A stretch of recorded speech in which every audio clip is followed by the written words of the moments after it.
That's when it appeared, a panel of violet light hanging in the air above me, clean and quiet, like an app designed by something that had been waiting for exactly this. Idol system activated. It listed my fans, 0, and my chart position, and my reputation, which was, "My name is Jay, and on the night before my group's debut, the agency called me into the office and cut me." "Talentless," the director said, not looking up from his phone. "The slot goes to someone who deserves it." Someone, I found out later, meant his nephew. I'd trained 6 years for that debut. 6 years of dawn practices and empty dorm rooms, and it came down to one word from a man who had never once watched me perform. He didn't even say it like a judgment. He said it like a fact, the way you'd read a weather report. The other members were in the room. Not one of them met my eyes. We'd sung the same songs, shared the same meals, and in that moment, every one of them looked away. I don't blame them. In this industry, looking away is how you survive. They gave me a cardboard box and 20 minutes to clear my locker. 6 years fit in a box that small. I carried it down the corridor, past the photos of members who debuted without me, and out into a night that didn't care either way. The debt was the part they mentioned last, almost as an afterthought. Training costs, they called it. Room and board, vocal lessons, the years they'd invested in me. $50,000. I was 22, talentless, and $50,000 in the hole. That night, I went back to the one place that was still mine, a shuttered practice room above a convenience store. I sat on the floor in the dark with my box and my phone, and the only thing I'd ever made that was mine, a demo tape. That's when it appeared, a panel of violet light hanging in the air above me, clean and quiet, like an app designed by something that had been waiting for exactly this. Idol system activated. It listed my fans, 0, and my chart position, and my reputation, which was also 0, and my money, which was worse than 0. The system amplifies real talent. I read it 3 times, sitting there in the dark. Real talent, not manufactured hype, not a bought chart. The thing I'd been told my whole life I didn't have. I didn't know what it meant yet. I only knew it had activated at the exact moment I had nothing left. Amplifies, not creates. The difference felt small at first, but it wasn't. A system that only multiplies what's already there is worthless to someone empty, and infinite to someone the world never bothered to hear. Like me, like everyone the industry had already thrown away. I understood the second half of the rule by feeling it. The demo tape in my hand was the test. I'd written that song 3 years ago in the practice room when no one was listening, and the panel above me was already reading it, scoring it, the way nothing in my life had ever scored me. I pressed play on the tape, and the panel didn't flicker. It focused. Every real note, every real word, it multiplied. Not the notes I'd faked to pass auditions, the ones I'd meant. The system didn't care that I'd been called talentless. It cared what was actually there. My money ticked down as it read. The system cost something to run, even now. -50,000. I owed it a debt it hadn't even collected yet. A talentless kid, a shuttered practice room, and a system that saw me for the first time in 6 years. The demo had 12 tracks, 12 songs I'd written in the cracks between practice and sleep. Songs I'd never shown anyone because the agency told me my writing wasn't marketable. The system read each one like it was checking for a pulse, and found one, strong and steady. So what? I'd have asked the old Moo. A demo tape is just a demo tape, but this one was different. This one was the first thing the system had ever multiplied, and the number above my head started to move. Not fans, not money, but something it called a score. Real talent, measured for the first time. I sat there until the sun came up, listening to my own songs like they belonged to someone else, someone the industry might actually hear. And for the first time since the director said talentless, I let myself think it. Maybe he was wrong. I did the only thing I could think to do. I sang the first track into my phone. No mic, no booth, just me in the room and the song. And the system scored it live. Not a producer's score, not a manager's. A number that went up the more I meant it. The score was the first honest number I'd ever been given. It didn't care about my face, my look, my marketability. It cared about the song. And the song, it turned out, was real.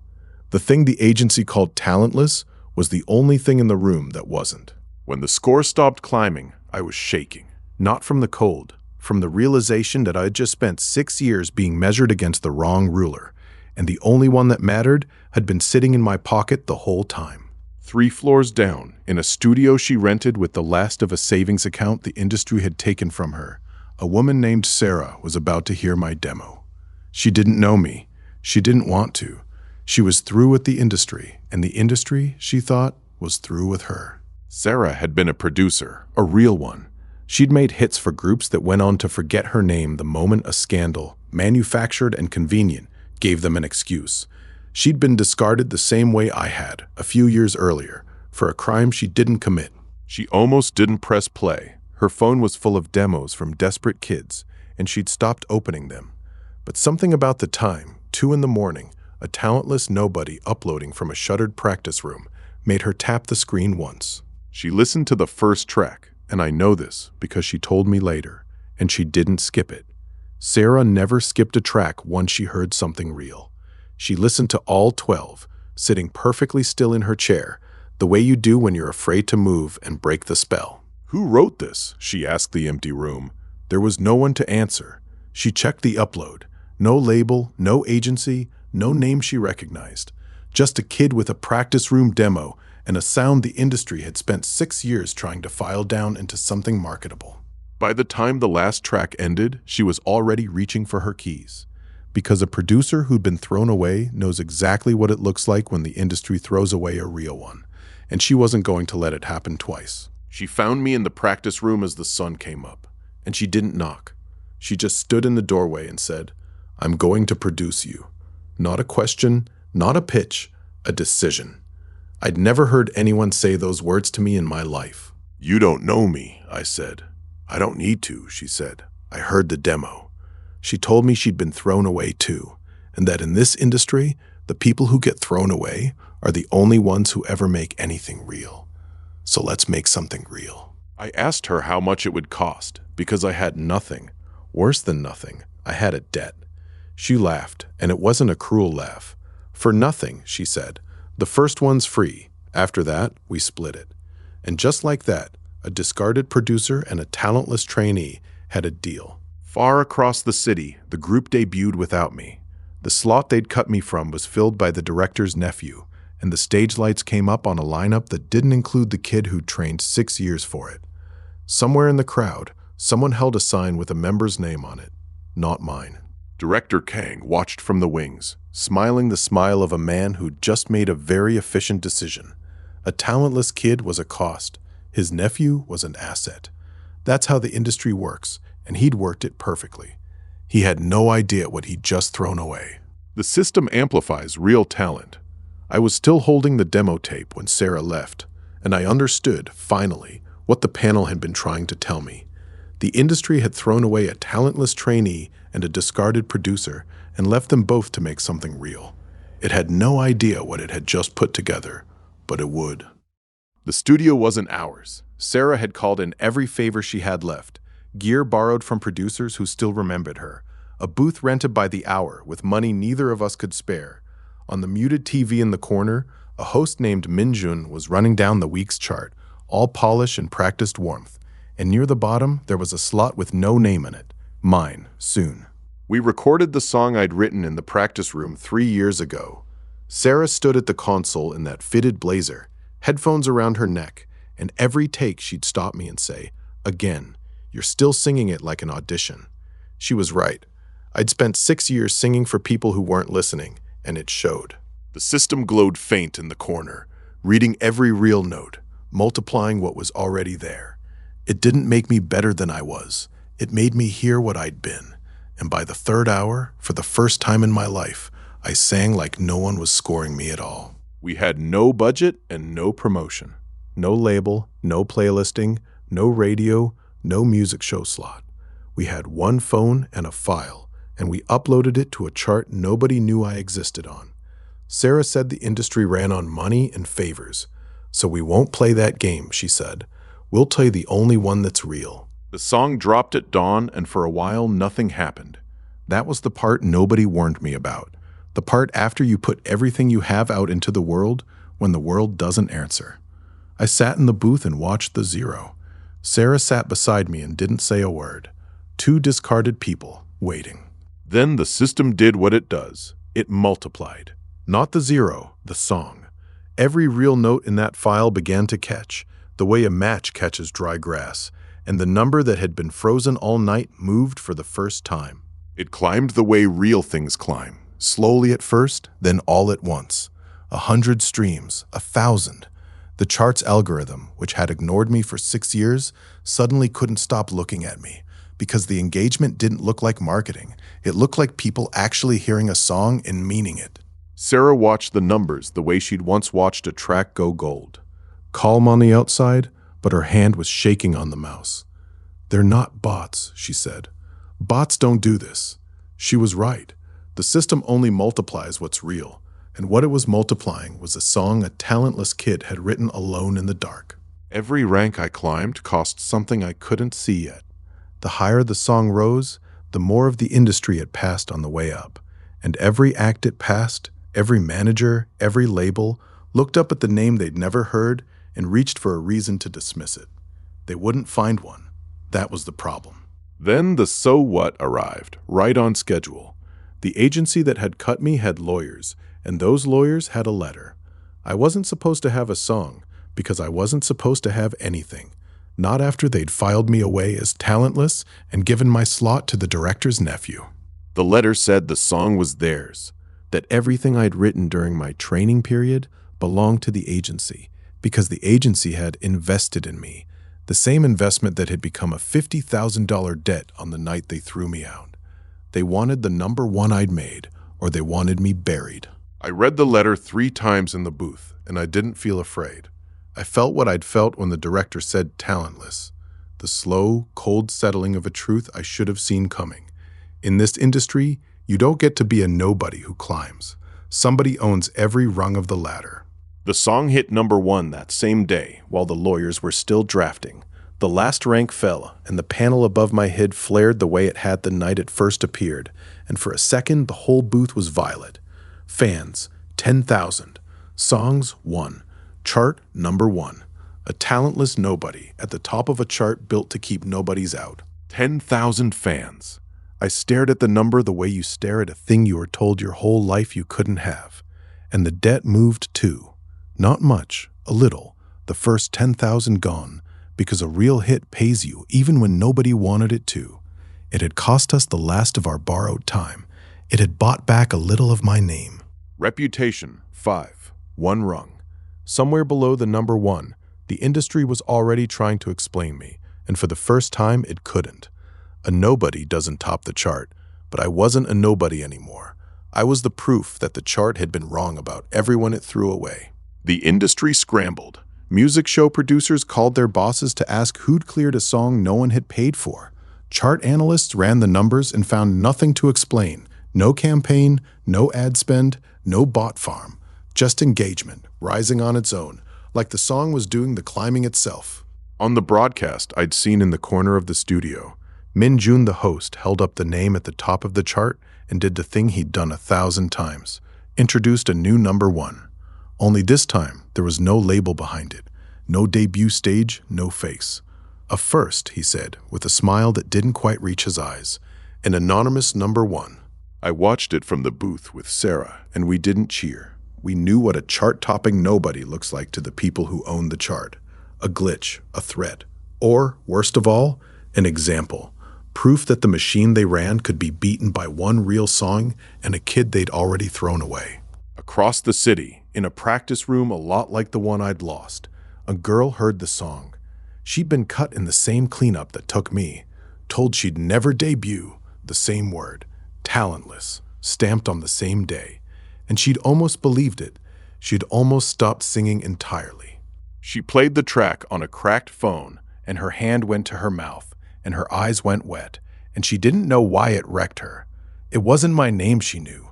It was the sound of someone the industry had thrown away, singing anyway. The sound of someone who refused to stay discarded. I wouldn't learn her name for a while yet. But that night, a girl I'd never met stopped being a former trainee and started being something else. Proof to herself that the word they'd used on her was a lie. Because if a talentless kid could top the chart, then maybe she'd been wrong about what she was too. Late that night, it was just the two of us in the booth, the panel dim and the chart still glowing on the screen, with my name at the top. Sarah leaned back in her chair and looked at it the way you look at a thing you made with your own hands. Not proud exactly, certain. "We weren't supposed to have this," she said. "Either of us." She meant the number one and the song, and the fact that a producer the industry framed and a trainee it cut were sitting on top of a chart neither of them was ever meant to touch. "That's why it's real," I said. "That's why it's working." She looked at me then, and for the first time, there was no distance in her face. Just the tired, unguarded thing that sits under a person who's been carrying it alone too long. Two discarded people, standing over a number one neither of us was supposed to have, and neither of us willing to let it go. Then the mockery turned to fury. Somewhere in the agency's offices, the joke stopped being funny. The talentless kid they'd cut to make room for the nephew had a number one, and every headline about him was a headline about the agency that had thrown him away. That they could not allow. The cease and desist became a threat. "Sign back with us," it said, "and we'll call off the lawyers. Refuse, and we'll bury the song, the name, and the kid." I read it standing next to Sarah, and she took the letter out of my hand and read it too, and when she looked up, her eyes were sharp and cold. The money the song had made, the first 10,000 off the debt, was already gone, eaten by the fight they were forcing us to have. That was the cost the system had warned me about, not the chart, not the work, the way every real number one makes the people who didn't want it exist decide to break you for making it anyway. Far above the booth, in a glass office, Director Kang watched the chart the way he'd once watched my audition, not looking at the song, but at what the song could be worth. A number one with no label behind it, a name with no contract, a talentless kid who'd suddenly become an asset. He didn't regret cutting me. Men like Kang don't regret, they recalculate. The kid was a liability once. Now the kid was a number one with a growing fan base and a producer the industry had already written off. And that was a thing you either own or destroy before it owns the chart out from under you. I didn't know it yet, but the decision was already made in that glass office. The cease and desist was just the opening move. Kang had decided the talentless kid was worth owning, and a man who's decided to own you doesn't ask, he takes. The system had promised every number one has a cost. This was the bill, and it was just starting to arrive. The agency didn't send a lawyer first. They sent Daehyun, my old groupmate, the one who'd looked away when they cut me, now debuted and polished in a stage outfit that hadn't existed when we'd shared a dorm. He stood in the studio doorway with a manila envelope and the look of a man who'd rather be anywhere else. "They're claiming the song," he said, and he couldn't meet my eyes even now. "The company says everything you wrote while you were a trainee belongs to them." He handed me the envelope like it burned him. I took it. I'd known the agency would come. I just hoped the first face wouldn't be his. He told me he'd tried to talk them out of it. "I tried," he kept saying, "the way you repeat a thing to convince yourself." It didn't matter. The agency that had called me talentless and thrown me out was now claiming the song I'd written in the dark, as if the talent they denied was theirs to own. I had no lawyer and no money. Worse than no money, I had a debt the agency itself had written.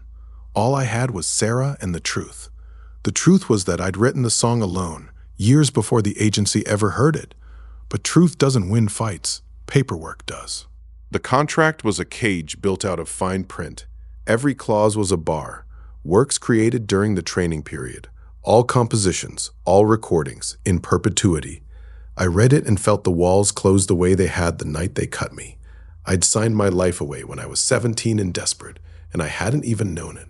Sarah sat across from me, reading the same lines, and she didn't flinch. She'd been through this once before, framed by a contract, thrown out by a clause, and she'd learned the only lesson the industry teaches the discarded. The cage is real, but every cage has a seam if you're willing to look close enough. The agency leaked the fight before we could answer. That was the plan, I think. Drag the talentless kid's name through a legal war so the shine came off the number one. It should have worked. It's worked 1,000 times, except the public got a look at the whole thing, and the public chose a side the agency didn't expect.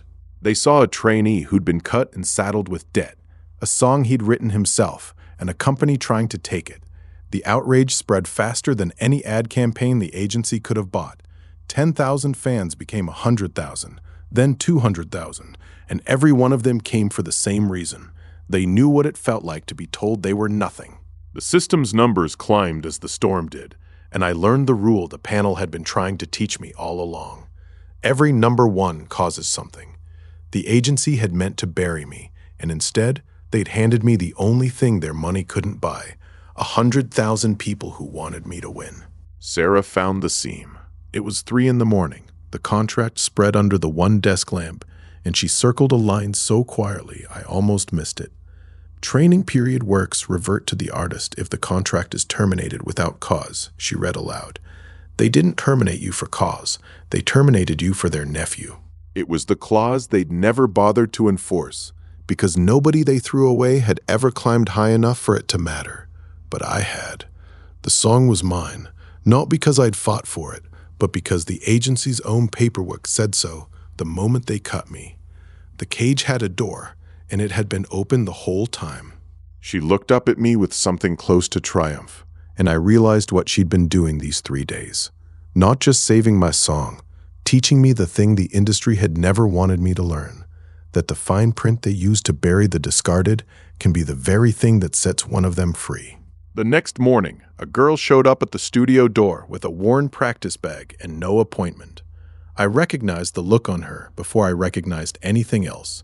The look of someone who'd been told she'd never debut, who'd spent weeks deciding whether to believe it. She'd heard the song, she'd come anyway. "I'll sing backup," she said, before I could ask what she wanted. "Unpaid. Just let me sing." She said it fast, like the courage would run out if she slowed down. She'd been cut in the same cleanup I had, she said, and she'd almost quit for good.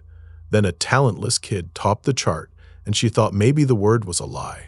Sarah listened with her arms crossed and that unreadable producer's face, and I watched her decide. She could hear what the girl was hiding behind the nerves, the same thing the system had heard in me, a real voice. "We'll see," Sarah said, but she was already reaching for the headphones. The war bled us. The settlement, the filings, the hours. The agency made every step cost money we didn't have, and the debt the song had barely dented began to drain again. I watched the number fall and I didn't flinch. Holding number one through the storm was costing everything, and I decided it was worth it. The fans held. 200,000 of them, and through the worst of it, the song didn't drop a rank. I'd have traded the money for that and said the trade was cheap. The agency wanted me to break. The system kept multiplying what was real, and what was real, the song, the belief, the people listening, refused to break. When the dust settled, the debt had shrunk again, but the real number was the one I hadn't been watching. Reputation, 15. The industry was done calling me a fluke. A talentless kid who held number one through a legal war wasn't lucky. He was a problem, and problems like that don't go away on their own. High above the chart, in a boardroom I'd never see, the men who ran the rankings studied the pattern. Not the song, the pattern. A nobody who appeared from nowhere held number one against Akani's full legal machine and came out the other side with more fans than he'd started with. That wasn't a fluke. That was a signal. They ran their own numbers and found what Sarah and I already knew. The engagement was real. The growth was real. The climb didn't slow. The chart had always been their machine, calibrated to promote what they owned and starve what they didn't. And here was a kid it hadn't been calibrated for at all. One of them said what the others were thinking, something like, "Watch him." It wasn't a threat, not yet. It was the colder thing that comes before a threat. The moment the industry stops asking what a nobody is and starts asking what he might become. I'd passed that line without ever seeing the boardroom it was drawn in. That night, I went back to the studio alone and stood in front of the mirror the way I used to in the practice room, and I let the voice come. Not the agencies, not the lawyers, the one that had lived in my head for 6 years, the one that said talentless in my own tone. It had been quieter lately. It hadn't gone away. I'd spent 6 years running from that voice, auditioning louder to drown it, training harder to outrun it. But you can't outrun a thing you carry. So that night, I stopped running. I looked at myself in the mirror and said it out loud. the whole sentence, and for the first time, the word didn't land like a verdict. It landed like something someone else had said once and been wrong about. The panel glowed faint behind me, and I understood what it had been showing me all along. The system didn't make me talented. It made me stop believing the lie that I wasn't. And a man who stopped believing the lie is a very different thing from the one who kept running from it. The next day, Sarah put a single page on the table between us. Not a contract with fine print and a cage inside it. A partnership. Equal split, shared risk, both names on everything. She'd written it herself, and it fit on one page, and there wasn't a clause in it that could be used to bury either of us. I got thrown away for a scandal I didn't cause, she said, signing first. You got thrown away for a nephew. We're the same kind of discarded. She slid the pen across to me. So let's stop being discarded separately. Let's be something together.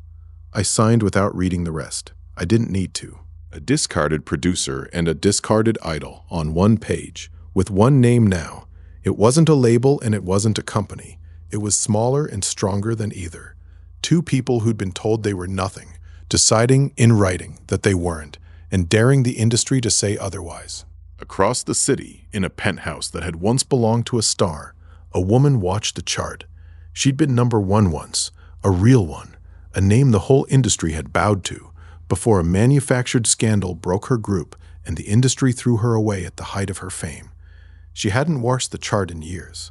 Tonight, she did. She watched a nobody hold #1 through a legal war and come out standing, and something in her stirred that she'd thought was dead. Not hope. She'd buried that. Something harder and older. Pride, maybe. Or the memory of the last time the chart had been hers, before the men who owned it decided she'd outlived her usefulness. She told herself it was a fluke. One song, one war, one lucky kid. But she kept watching, and the name at the top of the chart didn't move. Somewhere under the guarded face and the long black hair, a fallen star did the one thing she'd sworn she'd never do again. She started to wonder. The girl who'd shown up with a practice bag and no appointment had a name. Mina. And the moment she opened her mouth in the booth, I understood why the system had drawn her here the same way it had once drawn Sarah. She was the second gift. The industry had called her talentless, the way it had called me talentless, and it had been just as wrong. She sang a single warm-up phrase, nothing more, and the panel above the console lit like a struck bell. Sarah's hand froze on the fader. I'd heard good voices. I'd spent 6 years drowning in them. But this wasn't good. This was the kind of voice the industry spends millions manufacturing and still can't get right, and it had been sitting in a shuttered practice room, about to quit. She stopped singing and looked at us, wide-eyed, already bracing for the worst, the way you do when you've been told your whole life that your best isn't enough. Sarah and I just looked at each other. We'd found the second one, a discarded trainee with a once-in-a-generation voice, and a system that only needed something real to multiply. I wrote her debut single the way I'd written my own, alone, at night, in the room with the mirror. But it wasn't my song this time. It was a song I'd heard in her voice years ago, back when we'd shared the same trainee dorms and the same whispered fear that we'd never debut. I'd never told her. I'd never finished it. Now I did. The system read it as I wrote, the way it read everything, and I watched it find the same pulse it had found in my demo. Real, strong, alive. Not because I was a genius, because I'd listened to her once, years ago, when no one else was listening, and remembered the exact shape of what the industry had been too busy to hear. Sarah looked over my shoulder at the finished page and didn't say anything for a long moment. Then she said, "This is better than anything I've produced in 5 years." She didn't say it like a compliment. She said it like a warning. The song was real, and real songs in this industry have a way of finding the people who'd rather they didn't exist. Recording her cost the last of our money, literally. We sold a monitor, we stretched a session, we pulled the final $10,000 of everything we'd scraped together and put it all on a girl the industry had already thrown away. Sarah counted it out on the console like a gambler pushing her last chips across the felt. The panel showed the number ticking down toward 0. The debt almost cleared, the account almost empty, and I felt it in my stomach the way you feel a bet you can't afford. If this didn't work, there was nothing left. No next single, no next session, no studio. Just two discarded people and a song, and the absolute certainty that it was real. Mina must have sensed it, because she kept offering to leave. "You shouldn't spend this on me," she said. "I'm not worth it." Sarah didn't even look up from the console. "That's not your call to make," she said. "It stopped being your call the second you opened your mouth in that booth." Her debut dropped with even less than mine had. One upload, one phone, no campaign. And the system did to her voice what it had done to my song. It multiplied. Not the hype, which was zero. The thing itself. And the thing itself was a once-in-a-generation vocal that the industry had spent 6 years trying to convince its owner didn't exist. It topped the chart in a day. My song was still at number 1, and now it had company. Her song, right beneath it, climbing fast. And the two of us together at the top of a chart neither of us had ever been allowed to touch. The debt cleared. The account went positive for the first time in my adult life. $20,000. It felt like a fortune. But the number that mattered wasn't the money, it was the fans. 800,000 of them, and most of them weren't mine. They were hers. A girl who'd almost quit. A girl the industry had stamped talentless on the same day it stamped me. Now had a fan base bigger than my first hit had ever dreamed of. Her debut outran my first hit the way my first hit had outrun everything below it. The numbers Sarah and I had watched crawl for days. Mina's blew past in hours. I'd spent a week clawing to 10,000 fans. She had 100,000 before her first full day was done. Her voice was the kind of thing the system could multiply into a chart-dominating career. I wasn't jealous. That's the part that surprised me later when I thought about it. I'd spent 6 years learning to measure myself against other trainees, and here was a girl I'd pulled out of a practice room lapping me. But watching her climb, all I felt was the thing I'd felt when my own song hit number 1. Relief. It worked. She was real. Sarah said it out loud before I did. "Two talentless kids," she said, "at the top of the chart. They're going to hate this." She was smiling when she said it, but her eyes were already on the door, waiting for the knock we both knew was coming. The industry had ignored one fluke, it wouldn't ignore two. The agency escalated. The legal war had failed, so they stopped trying to win the chart and started trying to poison it. Fake accounts, bot takedown notices, a flood of one-star reviews and plagiarism threads planted by people who'd never heard the song. Sabotage isn't loud like a lawsuit. It's quiet, and it works in the dark. The panel showed it first, the fans' number stuttering, a rank slipping a notch, the way a healthy chart doesn't move. Sarah saw it and went pale. I saw it and understood what the agency had decided. They didn't need to beat us. They just needed to make two talentless kids look like two frauds and let the mob finish the job for free. The strangest part was that it almost worked. Not on me, I'd been through the storm once. On Mina. She'd only just started believing her voice was real, and the industry's machinery was built to find exactly that crack. The sabotage wasn't aimed at the chart, it was aimed at the girl behind it. Mina's old fears resurfaced like they'd never left. I found her in the booth, alone, scrolling through the comments the agency's people had planted. Tone deaf, industry plant, talentless, the word they'd used on her before, repeated until it sounded like the truth. Her hands were shaking. Her voice, the one that had topped the chart, was gone. "They were right," she said, and her voice cracked on it. "I'm not good enough. I was never good enough. I should have quit like I planned."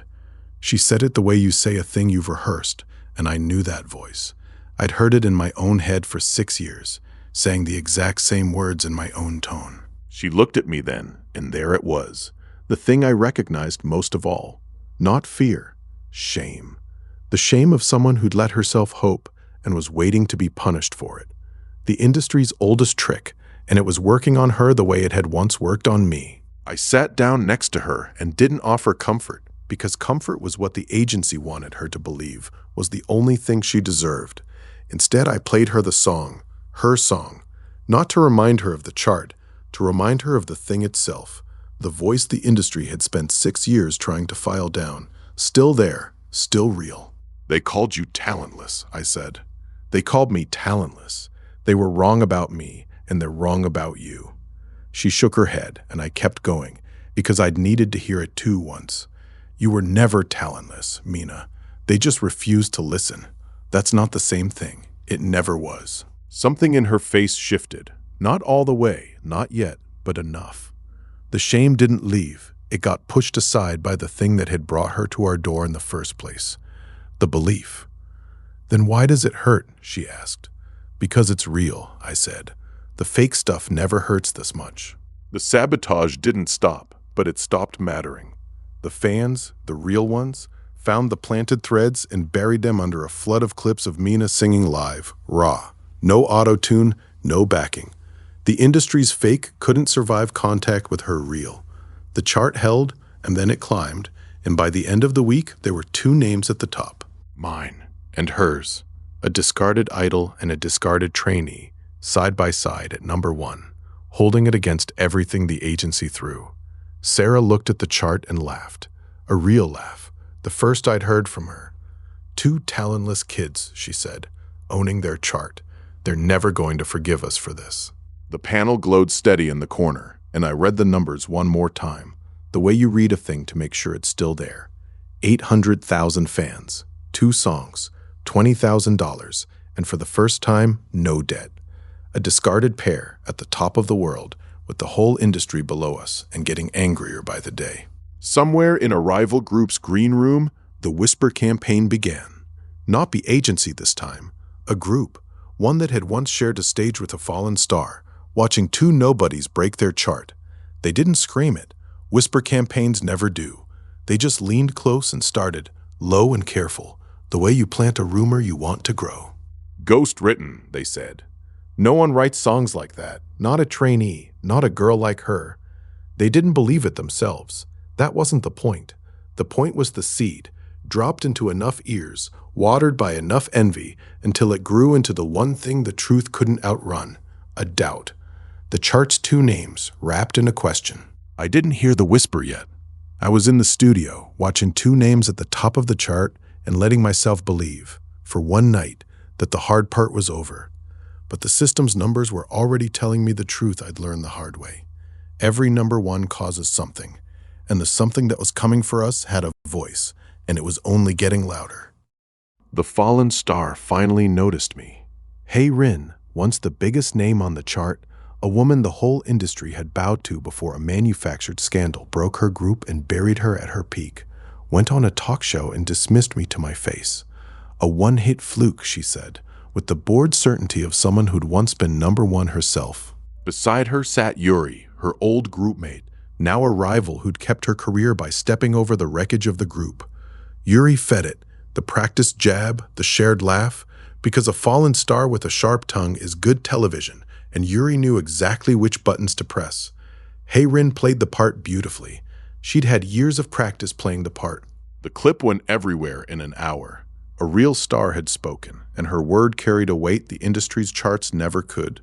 I'd topped the chart twice, and in one interview, she made me a fluke again.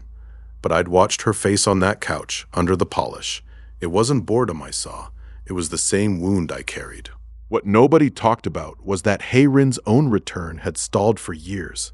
The scandal that ended her group, manufactured, convenient, never proven, still followed her like a shadow, and every label that would have killed to sign her at her peak now kept her at arm's length.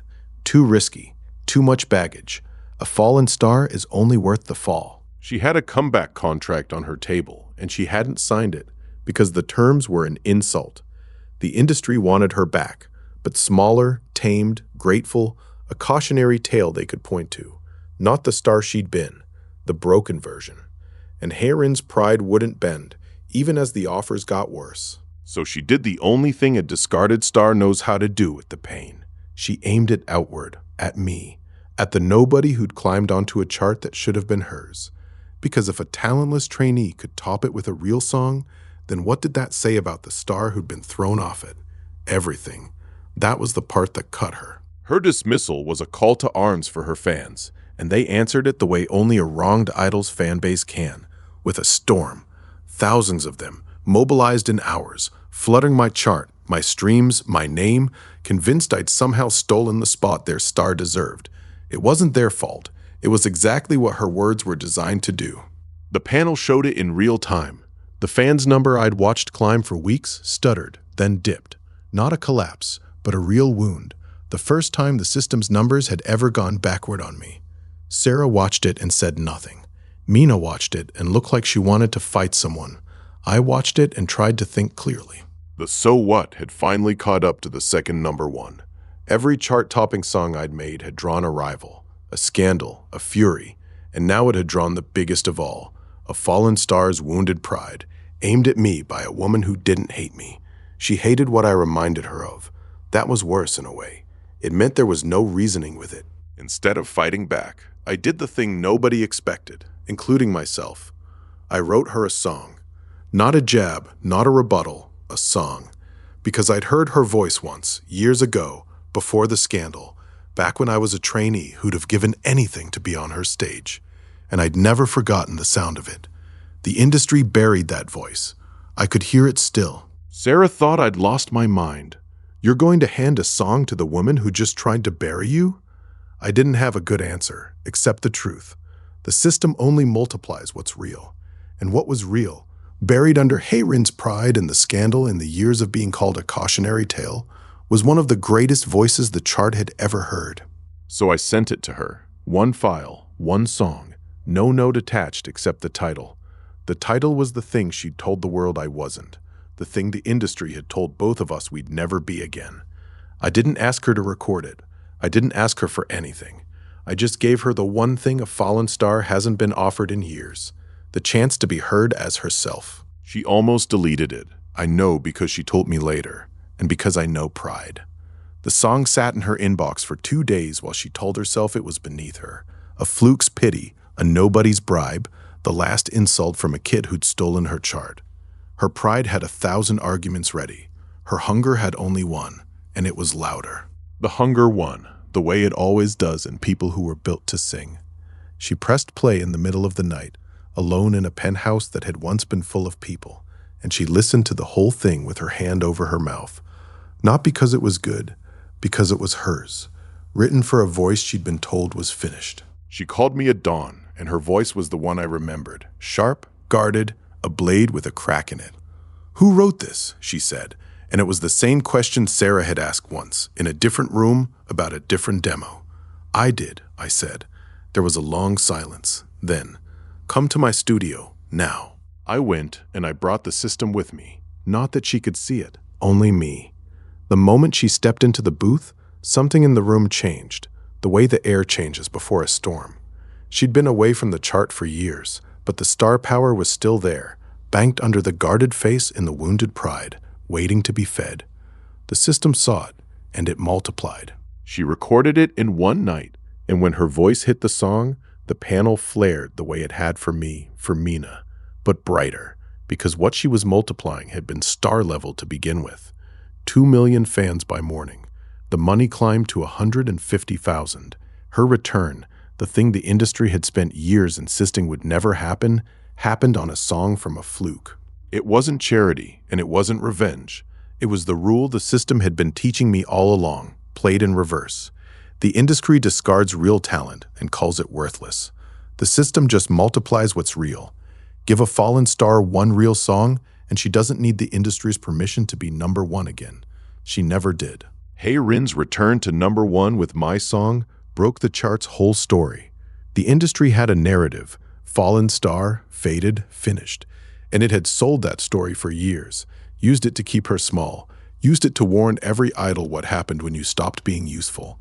And now the narrative was wrong. She was back on top, and the fluke had written the song. The same outlets that had run her dismissal ran her return, and the whiplash was almost audible. A fallen star, resurrected by the nobody she'd mocked. It was the kind of story the industry couldn't spin, because every angle made one of them look worse. Her, for mocking him, or them, for having buried her. The chart, for once, didn't belong to the men who owned it. I watched it from the studio with Sarah and Mina, and I understood something I hadn't let myself see before. The system wasn't just making me famous. It was gathering the discarded, producer, trainee, fallen star, and putting them back at the top, one real song at a time. The industry had thrown us all away, and we kept coming back. She found me on the rooftop at dawn, after the numbers had settled and the cameras had gone. For a long time, she didn't say anything. She just stood beside me, looking out at the city the way you look at a thing that broke you and somehow didn't. 2 discarded stars, one broken at debut, one broken at peak, standing in the same cold light. "You knew," she said finally. "When you wrote it, you knew what it would do to me." I shook my head. "I knew what your voice could do," I said. "The rest was the system." She turned to look at me then, and for the first time there was no performance in her face. No star, no dismissal, no armor. Just a woman who'd been thrown away, seeing someone else who had been too.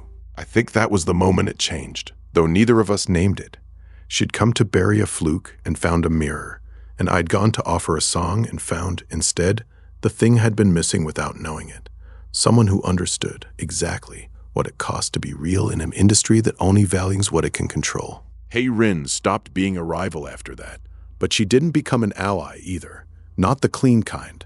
She became something sharper and harder to define. She'd show up at the studio unannounced, lean in the doorway, and tear my mixes apart with a precision that made Sarah's eyebrows climb. Then she'd stay and make them better. Mina was afraid of her at first, the way you're afraid of a storm that once leveled a city. But Hey Rin, for all her edges, was careful with Mina in a way she'd never been careful with anyone. Maybe because she remembered being the girl everyone was afraid of when all she'd wanted was to sing. The 3 of us, plus Sarah, started to fit in a way that scared me more than the industry did. She never said she'd stay. She never said she was with me. But she kept showing up, and she kept being the first to say what the rest of us were too careful to say out loud, that the industry had thrown us all away for the same lie. A talentless trainee, a discarded producer, a forgotten vocalist, a fallen star. The lie was the same. So was the answer. Far above all of it, Director Kang had stopped smiling. 2 number ones he couldn't claim. Mine, and now Hey Rin's, writing a song I'd written and he had no contract on, and a chart he no longer controlled the way he'd controlled it his whole career. The talentless kid had been worth owning once. Now the kid was worth being afraid of. So Kang did what men like him do when the usual levers stop working. He went up to the board that owned the chart, the faceless men who'd made the rules, set the ranking, and discarded everyone who'd ever stopped being useful, Hey Rin included. He didn't ask for a favor. He told them what they already knew. The nobody wasn't a fluke, and he wasn't going to stop. I didn't see that boardroom, and I wouldn't have recognized the danger even if I had. But the system's numbers kept rising, and somewhere the machine that had spent decades throwing away everyone like me was finally looking at us, not as a nuisance, but as a threat to the ranking itself. The Whisper campaign had been a warning. This was the real thing, and it was only beginning. Director Kang came to me with an apology and a contract, and I almost believed the first. He'd rented a private room, the good kind, the kind that says, "I've reconsidered." He told me he'd been wrong, that the agency should never have cut me, that he wanted to re-sign me on terms that would make it all up to me. He smiled the whole time. The apology was free. The contract was the point. I'd seen the cage before, the same fine print, dressed up nicer this time, with a signing bonus where the training debt used to be. Sign back, and I'd be home. Sign back, and the agency that had called me talentless would own every song I'd ever write again. An apology, with a lease hidden in it. Sarah sat beside me and didn't say a word, but I could feel her waiting. Not for me to decide. She trusted me to decide. For me to see it clearly. The industry didn't send Kang to apologize. It sent him to buy the kid who broke the chart, before the kid got too big to buy. This wasn't an offer. It was a door closing. I pushed the contract back across the table and said no. Not angry. I'd stopped being angry at Kang somewhere back in the legal war. Just clear. The smile on his face didn't fall. It thinned. The way a smile thins when a man realizes he's going to have to do this the hard way. Think carefully, he said. You won't get this offer twice. I know, I said. That's the point. Because I'd finally learned the lesson the industry had been trying to teach me since the night they cut me. A contract from the people who threw you away is never a second chance. It's a cage with a welcome mat. And the talentless kid they discarded had stopped being willing to climb back inside it for any price. Then the offer turned into what it had always been. This industry is smaller than you think, Kang said, and there was no smile now. And the people who run it don't like being told no by a nobody. He stood, straightened his jacket, and left the contract on the table between us. A threat wearing the shape of an apology. The cartel flagged me that same week. I wouldn't know the word for it until later. Flagged. But it meant a file had been opened, a name added to a list of things the chart's owners watched closely. A talentless kid who'd broken the ranking twice, refused a buyout, and kept climbing wasn't a nuisance anymore. He was a threat to the ranking itself. I never saw the boardroom, but I could feel the shift from the other side of the city. The Whisper campaign had been small, deniable, the work of rivals. This was different. This was the machine itself turning toward me, not to buy me, not to bury me with lawyers, but to decide what to do with a problem that money and threats had both failed to solve. The system's numbers kept rising while they deliberated, and that was the cruel irony of it. Every fan, every stream, every hashtag won made me harder to ignore and harder to survive. The higher I climbed, the more I looked like the one thing the chart's owners could never allow. Proof that the ranking they controlled didn't need them at all. Kang's answer was a rumor. It started small, the way all of them do. A post here, a clip there, a source close to the agency who'd confirmed it. Jay's songs are ghostwritten. A trainee with no formal writing credit, a producer with a scandal, a girl from nowhere. Where do the songs come from, if not from someone else's pen? It was the perfect lie, because it was almost true in the way that matters. My songs had come from nowhere, from a shuttered practice room, from a system that multiplied real talent. And nowhere is easy to attack, because there's no paper trail, no label, no machinery to vouch for you. The industry could believe anything it wanted about a nobody. The rumor gave it permission. It spread faster than any of my songs had. That's the thing about lies. They travel light, and they fit every ear. By the end of the week, half the internet was asking the question Kang had planted. Not, is the song good? The question that had gotten me here. Did he even write it? The one question that could end me. The third single was ready, and I dropped it into the storm on purpose. Not to hide from the rumor, to answer it. Sarah thought I was insane. The worst week of your career, and you release now? But I'd learned the rule the system had been teaching me since the first song. The only thing that beats a lie about what's real is the real thing, louder. The song hit, and the system did what it does. 5 million fans by the end of the week. The number climbing even through the worst of the noise, because the song was real, and the rumor, for all its teeth, couldn't touch the thing itself.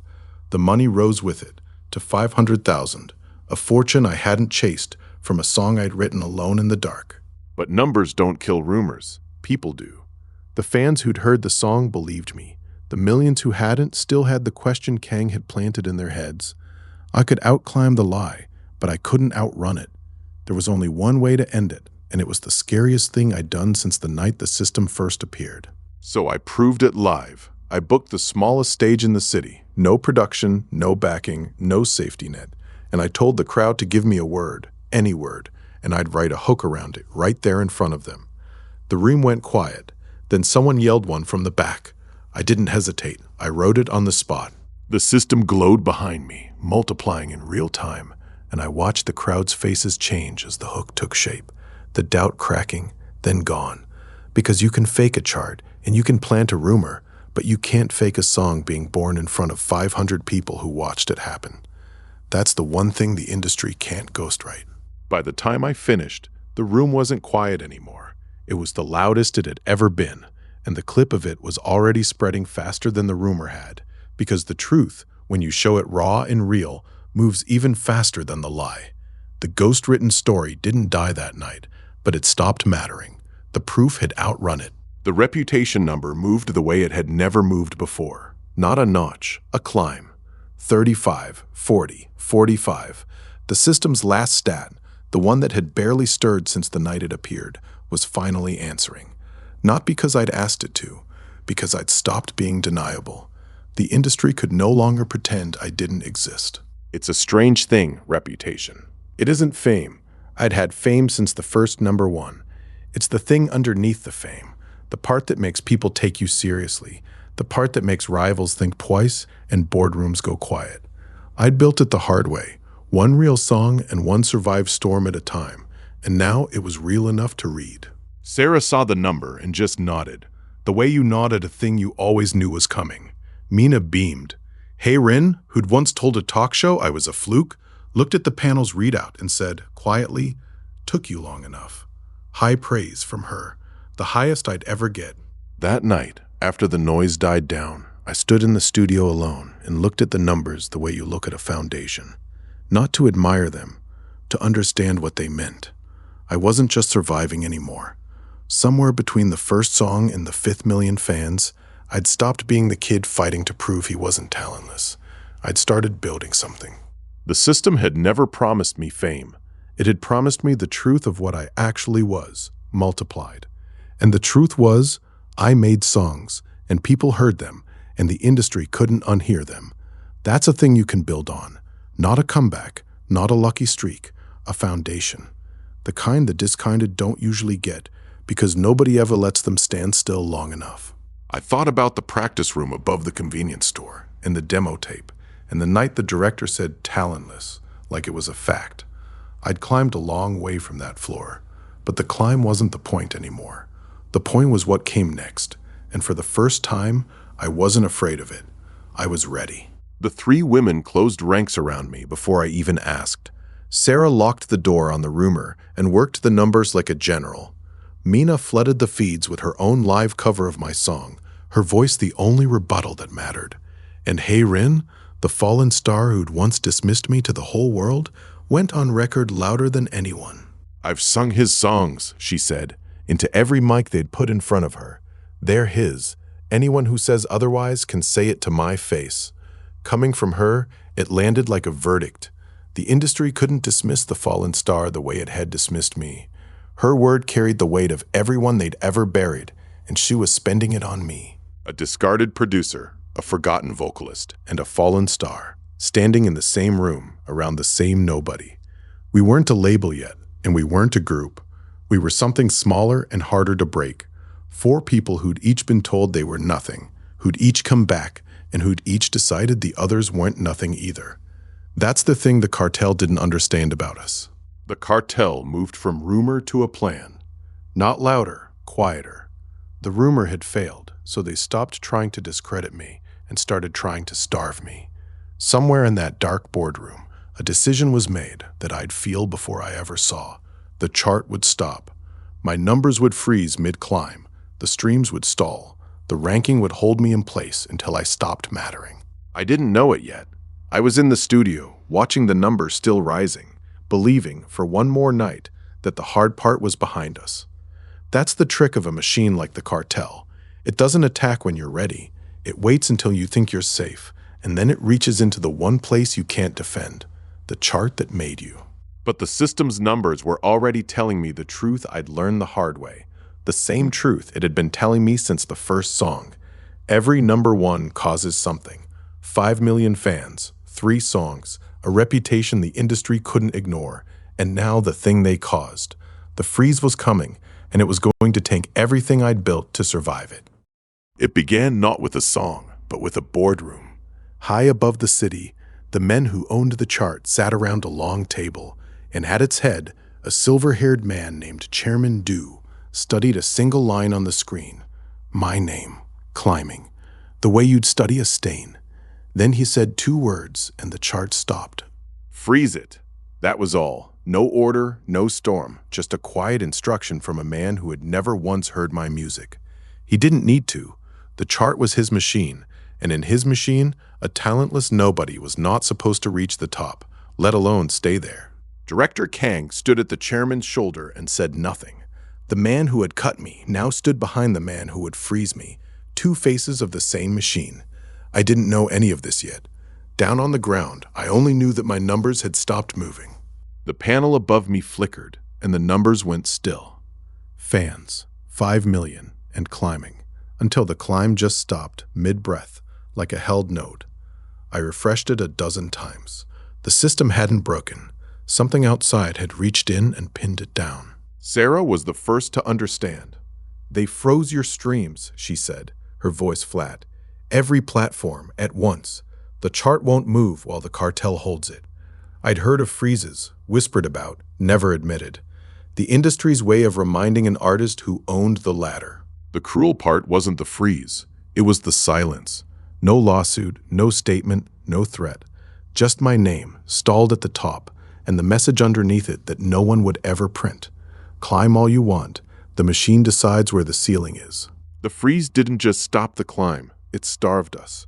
Royalties froze with the streams, and while the money stalled, the bills kept coming. Studio time, server costs, the rent on the room we'd made our own. Sarah spread the ledger across the desk, and for the first time, the numbers were shrinking. They don't have to beat us, she said. They just have to outlast us. That was the strategy, and it was a good one. A talentless nobody has no war chest. A conglomerate has an infinite one. They were trying to make us run out of breath at the top of the chart we'd climbed. We spent our reserves that week, Every dollar we'd scraped from 3 number ones, just to stay standing. Mina counted. Hayren glowered at the ceiling, and I sat with the ugly truth of it. Every number one had a cost, and this one was being paid in the money we'd earned believing the climb was real. It was Hayren who said it first, and she said it like a dare. If they've frozen the streams, then stop streaming. Sing it live. A live, unfiltered showcase, she meant. No platform, no chart, no numbers to freeze. Just us in a room in front of whoever would come. Sarah hated it for exactly 1 second, then loved it. They can freeze a stream, she said slowly. They can't freeze a room full of people. Mina was already on her feet. The freeze had been meant to starve us out, and the 3 of them were turning it into kindling.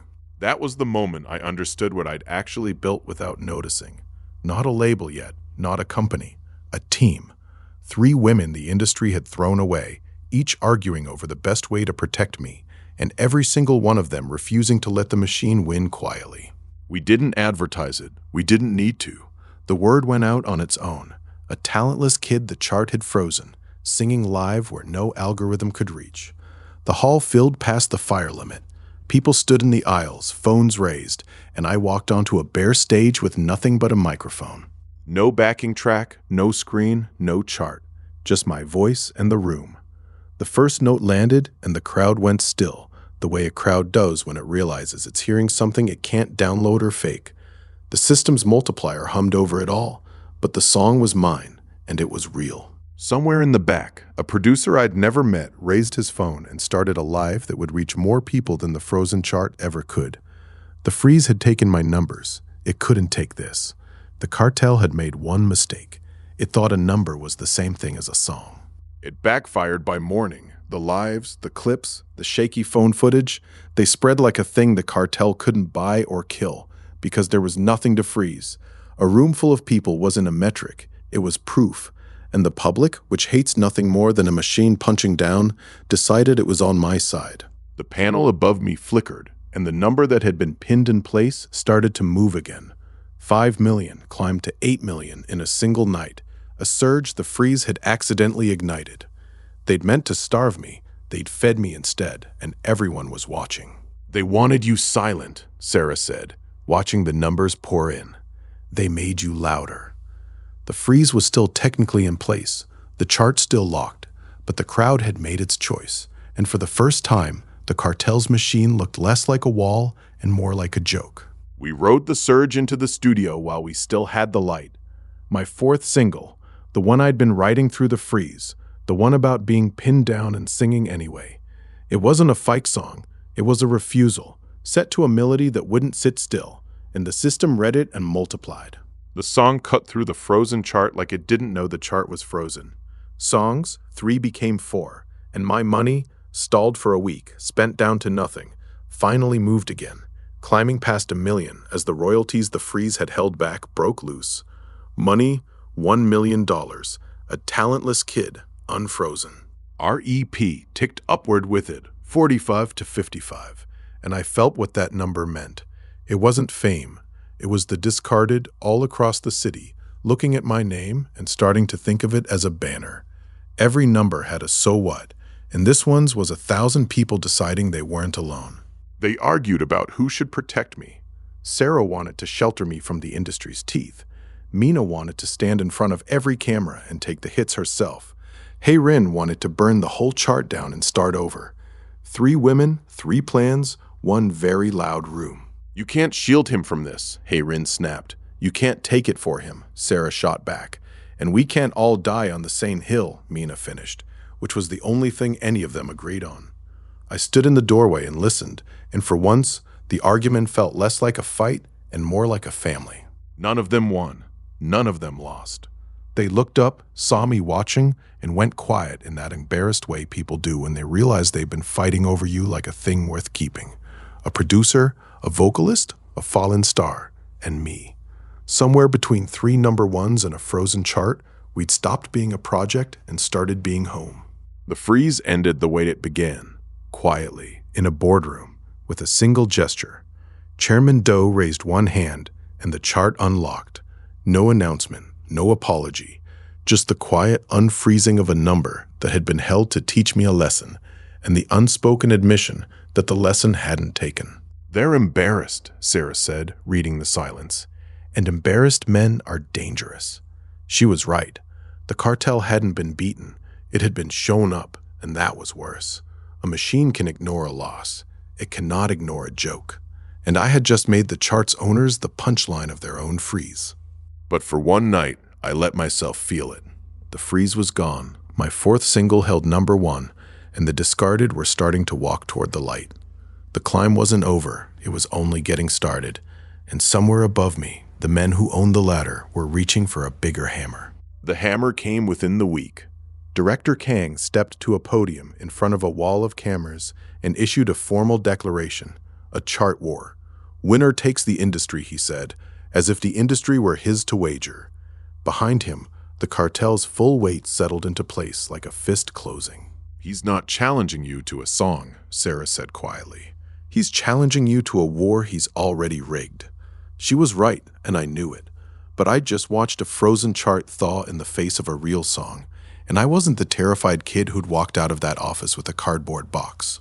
I looked at the screen, at the cold face of the man who'd called me talentless, and I didn't flinch. He wanted a chart war. Fine. I had 3 women who'd been thrown away and refused to stay down. A room full of people who'd shown up when the numbers froze, and a song the machine couldn't kill. Let him come. The chart war opened with a debut that had Everything the industry could buy. Lights, pyrotechnics, a wall of screens, and at the center of it all, a polished young man with a manufactured smile. His name was Sun Woo, Director Kang's nephew, the very slot I'd been cut to make room for. He was everything a debut was supposed to be. Styled hair, a flashy stage outfit, a smile that never reached his eyes. I watched from a screen in our office and felt nothing I expected. Not anger, not envy, just a cold recognition. They'd built a star out of the space where I used to stand, and it was hollow all the way through. That's the rival, Sarah said. Not Kang. The boy is the weapon. She was right. Sun Woo wasn't a singer. He was a delivery system for the cartel's money, a single, engineered to beat mine, with the full promo budget of a conglomerate behind it. The war had a face now, and it was smiling at the cameras. Sarah played Sun Woo's single once. Then again, and her face did something I'd learned to dread. It wasn't disgust. It was professional respect mixed with contempt. It's engineered, she said. Every hook, every key change, every millisecond is optimized to top a chart. Not to mean anything, to win. The song was good, the way a spreadsheet is good. It had been written by a committee, tested on focus groups, smoothed until there was nothing sharp left in it. I listened and felt the system stir, reading it and finding almost nothing underneath. Real talent was the one thing no amount of money could pour into a track. They can outspend us, Sarah said, but they can't outfeel us. Not if we stop trying to be louder. I knew what she meant before she said it. We didn't have to beat the machine at its own game. We had to remind everyone the machine was playing a game at all. Then the rigging began, and it was brazen. My streams were capped the moment Sun Woo's single dropped. Not frozen, just quietly throttled, so the climb slowed to a crawl. His, meanwhile, were boosted, pushed by playlists and ads and every lever the cartel owned. 2 charts, 1 war, and the deck already stacked. They're not even hiding it, Mina said, watching the numbers diverge. That was the part that stung. The cartel didn't need to hide it. The chart was their machine. They could tune it however they liked. A talentless kid with a real song was supposed to smile, take the loss, and thank them for the exposure. I sat with the panel and let the anger settle into something colder and more useful. Every #1 had a cost, and the cost of this one was going to be paid in spite. If they wanted to rig the game, fine. We'd change the game. The three women were already reaching for their own songs, and I didn't stop them. Sarah was the first to move, and the plan she laid out was so simple it felt illegal. 1 window, 4 songs. While Sunwoo's engineered hit burned its way up the chart, we would release 3 real songs at once. Mine, Mina's, Haerin's. Each one written from the actual lives we'd lived. A counteroffensive of truth. The studio became a relay. Sarah produced with the focus of a woman who'd been thrown out once and refused to be thrown out again. Mina's voice, that once-in-a-generation instrument, shook the booth glass. Haerin brought the stage command that had once topped a chart the industry tore down. 3 songs, 3 weapons, 1 night. SONGS ticked from 4 to 5, and I felt the shift. The war wasn't one manufactured hit against one underdog anymore. It was 4 #1 songs from a single talentless camp against a bot single with a committee behind it. The math had changed, and for the first time, the cartel's money wasn't the deciding factor. The chart war turned into a public spectacle, and the public loved it. 4 songs from one camp, all climbing, while Sunwoo's single sat at the top on borrowed momentum. Fans surged to 15 million as people who'd never heard of us tuned in to watch a talentless nobody fight a conglomerate to a draw. Money moved with the streams, $3 million, and Sarah made me look at the number until I understood what it meant. We're not broke anymore, she said. We can afford to lose a round and stay standing. The freeze had taught us to hoard. The war was teaching us to spend it on the only thing that mattered. It was an ugly, beautiful thing to watch. The industry's own chart, the tool it used to crown the bot and bury the real, had become the stage for 4 songs the machine couldn't have manufactured if it tried. They'd wanted to drown me. They'd built me a platform instead. Sunwoo's single couldn't hold. It was engineered to beat 1 song, and it had been tuned for a chart where nothing real ever climbed. Against 4 real talents, a producer's ear, a generation's voice, a fallen star's command, and the song I'd bled for, it started to slip, and no amount of ad spend could prop it back up. I watched him on screen, still smiling, still polished, and I felt a flicker of something I hadn't expected. Pity. He'd been handed a debut I'd trained 6 years for, and it was being taken from him the same way, by a machine that only cared whether he could be bought, not whether he could sing. The nephew was just the next discard, waiting his turn. 4 real talents, Sarah said, watching the numbers, against 1 manufactured hit. It was never a fair fight. She meant it as a victory, and it was. But the part that stayed with me was the look on Sunwoo's face when the lights began to dim. I'd worn that look once. I didn't wish it on anyone. Rep rose to 65, and the industry gave the whole thing a name. They called it the Talentless Uprising, and the phrase stuck the way a scar sticks. Not because it was true, but because it was catchier than the truth. The discarded, they said, had climbed the chart and refused to come down. I hated the name at first.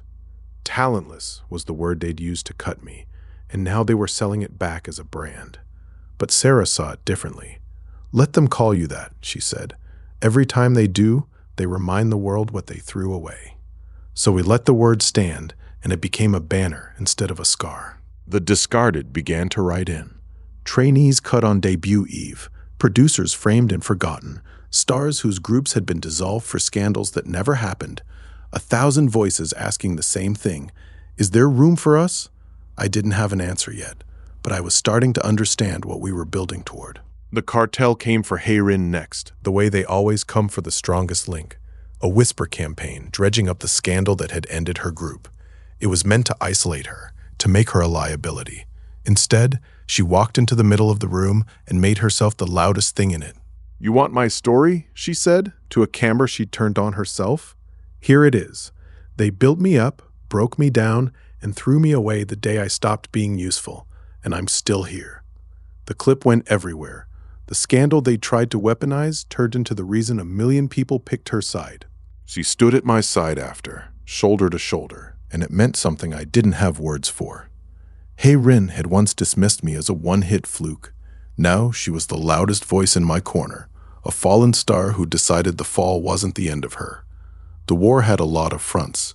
Hers was the one the cartel couldn't break. We held the top of the chart. Not with a single, but with a movement. A discarded producer, 2 discarded voices, and a fallen star, standing together at the summit the industry said we'd never reach. The panel listed 4 songs, all ours, and for the first time, the talentless camp owned the board. Sarah poured something and made us all raise a glass, Even me. To the talentless uprising, she said, and Mina laughed, and Heyrin rolled her eyes but drank anyway. It was a small moment, 4 people in a rented office, and it was the happiest I'd been since the night the interface first bloomed above me. But the victory had already cost something, And I could feel it in the silence underneath the celebration. We'd beaten the machine at its own game, on its own chart. Machines don't forgive that. Somewhere above us, the men who owned the ladder were done playing fair and done playing at all. In a boardroom high above the city, Chairman Doe watched the chart we now owned and came to a decision. It wasn't spoken so much as implied. A closing of his hand, a nod to the men at the table. The era of charts and freezers was over. The machine was reaching for something harder. "If we can't buy him," the chairman said, In a room full of men who nodded, we take him. The cartel had tried to starve me, then to outspend me. Now it was moving to seize me outright. The idol who broke the chart, the talent the machine had thrown away and now wanted back under its thumb, by any means. I didn't know it yet. Down in the warmth of our office, laughing with 3 women who'd refused to let me fall. The chart war was over and we'd won it. But the next war was already gathering above us, and this one wouldn't be fought on a chart at all. The cartel's first move was the polite one. They invited us to a conference room and slid a contract across the table, a buyout dressed up as an offer. Sign everything over, they said, and the blacklist never happens. Join the machine, and the machine stops hurting you. It was the industry's oldest trick, delivered with a smile. The number on the contract was big. Enough to wipe out every debt I'd ever carried and then some. Kang read the terms aloud like a man doing us a favor, and I watched the 3 women's faces harden one by one. They'd all been bought before, or broken, or thrown away. None of them flinched. "You can have the label, the songs, the name," Kang said, "and a future in this industry. Or you can keep your pride and find out how small the industry can make you." It wasn't a negotiation. It was a threat wearing a suit, and the man delivering it was the same one who'd once called me talentless without looking up. I pushed the contract back across the table. "No," I said. One word, and the temperature in the room dropped. I'd spent 6 years learning to nod and smile and thank the industry for whatever it deigned to give me. That version of me was gone. The one who remained had watched too many discarded people get bought to ever sign that paper. "You'll regret this," Kang said. And for once he looked almost sincere. I didn't doubt him. Refusing a conglomerate isn't brave, it's expensive. But ownership was the one thing they could never have from me, because it was the one thing I'd almost lost completely. The day they cut me, they took everything except the songs. The songs weren't for sale. The 3 women stood with me, and that mattered more than I can say.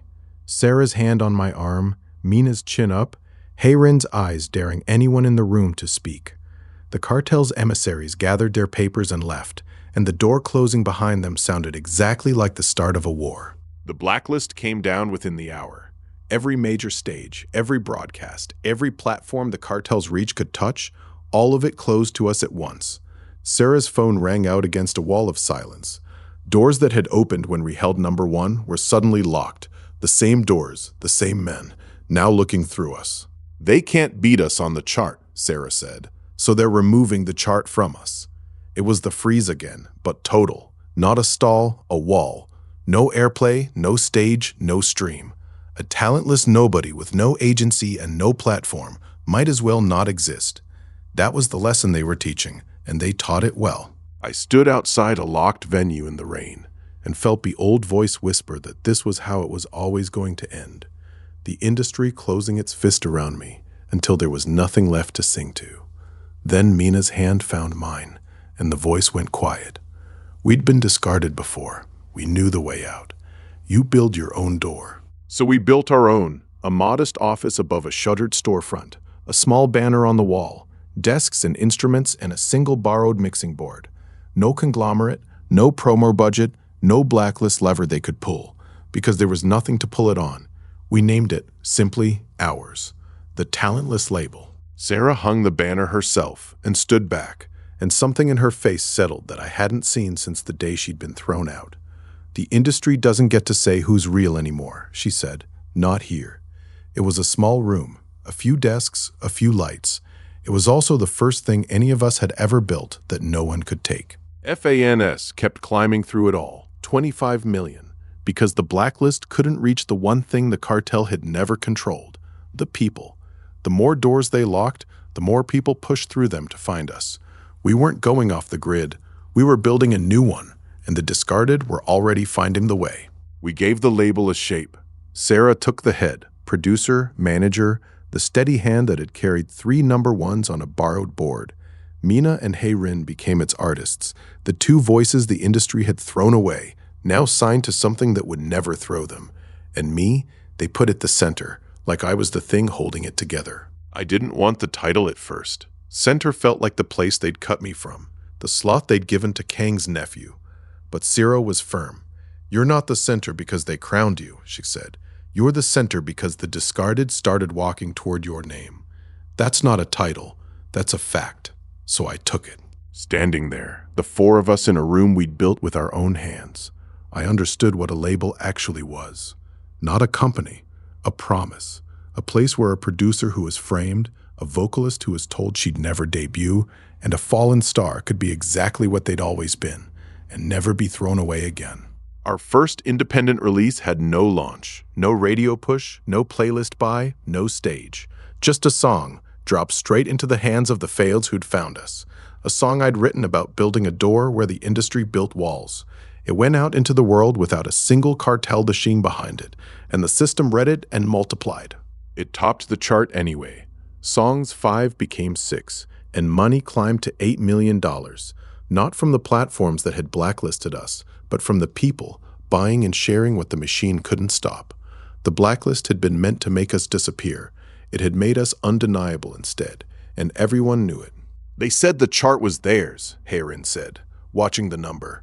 The chart is just people, and people were always ours. It was the simplest truth I'd learned in this whole fight. The industry owned stages and streams and airwaves. It had never once owned a single pair of ears that chose to listen. Then they came. Trainees cut on debut eve, producers framed and blacklisted for scandals that were never theirs, stars whose groups had been dissolved at the peak. They arrived at our little office with demo tapes and cardboard boxes, asking the question 1,000 people had already asked. Is there room for us? REP rose to 75, and I understood the number at last. It wasn't fame, it was trust. The discarded looked at a label built by 4 people the industry threw away, and saw a place that might not throw them too. They didn't want stardom. They wanted what we'd found, a room where being discarded wasn't the end of the story. Sarah looked at the lines stretching down the stairs and did the math out loud, the way she always did. We can't sign them all, she said, but we can train them all. Mina and Hae-rin were already rolling up their sleeves. The label wasn't going to stay small. It was going to become a banner, and the cast-offs were carrying it in. The 3 women split the work the way only they could. Sarah taught production, how to take a raw gift and make it chart-ready, the craft she'd been framed for and never stopped loving. Mina taught voice, patient and bright, coaxing the same courage out of others that Jay had once coaxed out of her. Hae-rin taught the stage. Hae-rin was brutal and magnificent at it. The industry will try to make you small, she'd tell a shaking trainee. Stand anyway. I watched her turn a room of timid, discarded kids into people who held their heads up, and I saw the thing the industry had tried to bury in her come roaring back, bigger than before. That night, the 4 of us sat in the emptied office and said nothing for a long while. Then Mina spoke. We're more than an agency, she said quietly. We're what one should have been. No one disagreed. The 4 of us, together, weren't a company climbing a chart.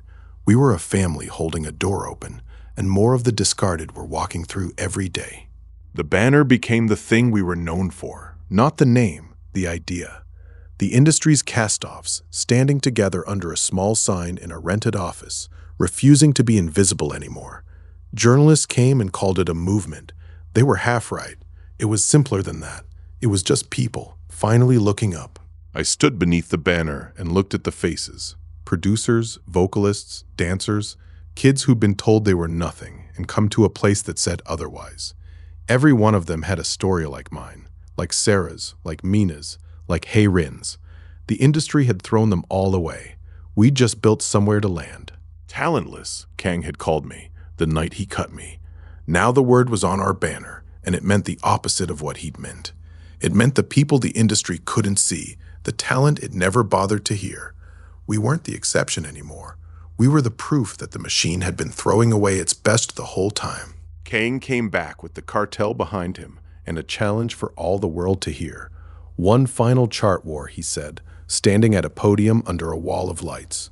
One song each, head to head, the entire industry watching. Winner takes the industry. Loser walks away and stays gone. He can't win a fair fight, Sarah said, So he's betting you'll refuse, or that you'll accept and be crushed. She was right about both, but I just watched a blacklist backfire and a banner rise in its place, and I wasn't the kid who'd flinched at a closed door anymore. The industry had tried everything. I was still standing. I looked at the four of us. A framed producer, a vocalist they'd said would never debut, a fallen star, and the talentless center they'd cut on debut eve, and I didn't feel fear. I felt ready. One song, I said. Fine. Somewhere above the lights, Chairman Du watched, and the machine began to turn its last, biggest wheel. Kang laid out the terms in a press hall full of cameras, and every one of them was rigged. One song each, he said, released the same day, the whole industry watching. But the fine print was the weapon. His song would have every radio station, every playlist, every billboard the cartel owned. Mine would have none. He read it like a fair fight, and the room ate it up. A head-to-head, they called it. The aging CEO against the talentless upstart. The machine against the movement. Nobody mentioned that one side had a conglomerate's full arsenal and the other had a rented office and a banner. That was the point. The fix was in, and everyone knew it but couldn't say so. Sarah got a copy of the terms and read it in silence, her jaw tightening line by line. They've rigged every lever, she said. The song won't even be the contest. The contest is whether $100 million can drown out one real voice. She looked at me. You can still say no. She knew I wouldn't. I said yes anyway, not because I thought I could win a rigged fight, but because the song I meant to write was real, and the system only multiplies what's real. The cartel could buy every radio station on the planet. It couldn't buy the thing that had carried me from a shuttered practice room to here, the song. They're counting on your pride, Sarah warned. They want you to charge in and get flattened on camera. Maybe, but I'd spent too long being told where I was allowed to stand.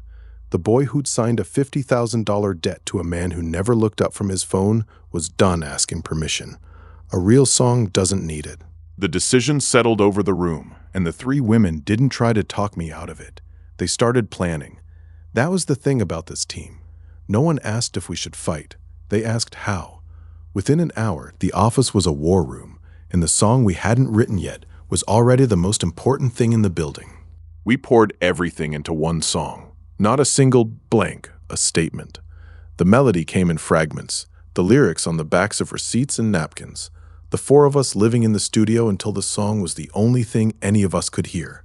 Fans climbed past 40 million as the world waited to see what the talentless kid would answer with. Sarah pushed the mix until it gleamed, but she refused to sand off the rough edges, the parts that were just me, unpolished, real. That's what they can't buy, she said. The moment you stop sounding like a product. Mina sang the harmonies, and Rin stood over the whole thing like a general, refusing to let us settle for good enough. I wrote it about the night they cut me, not as a wound, as a door.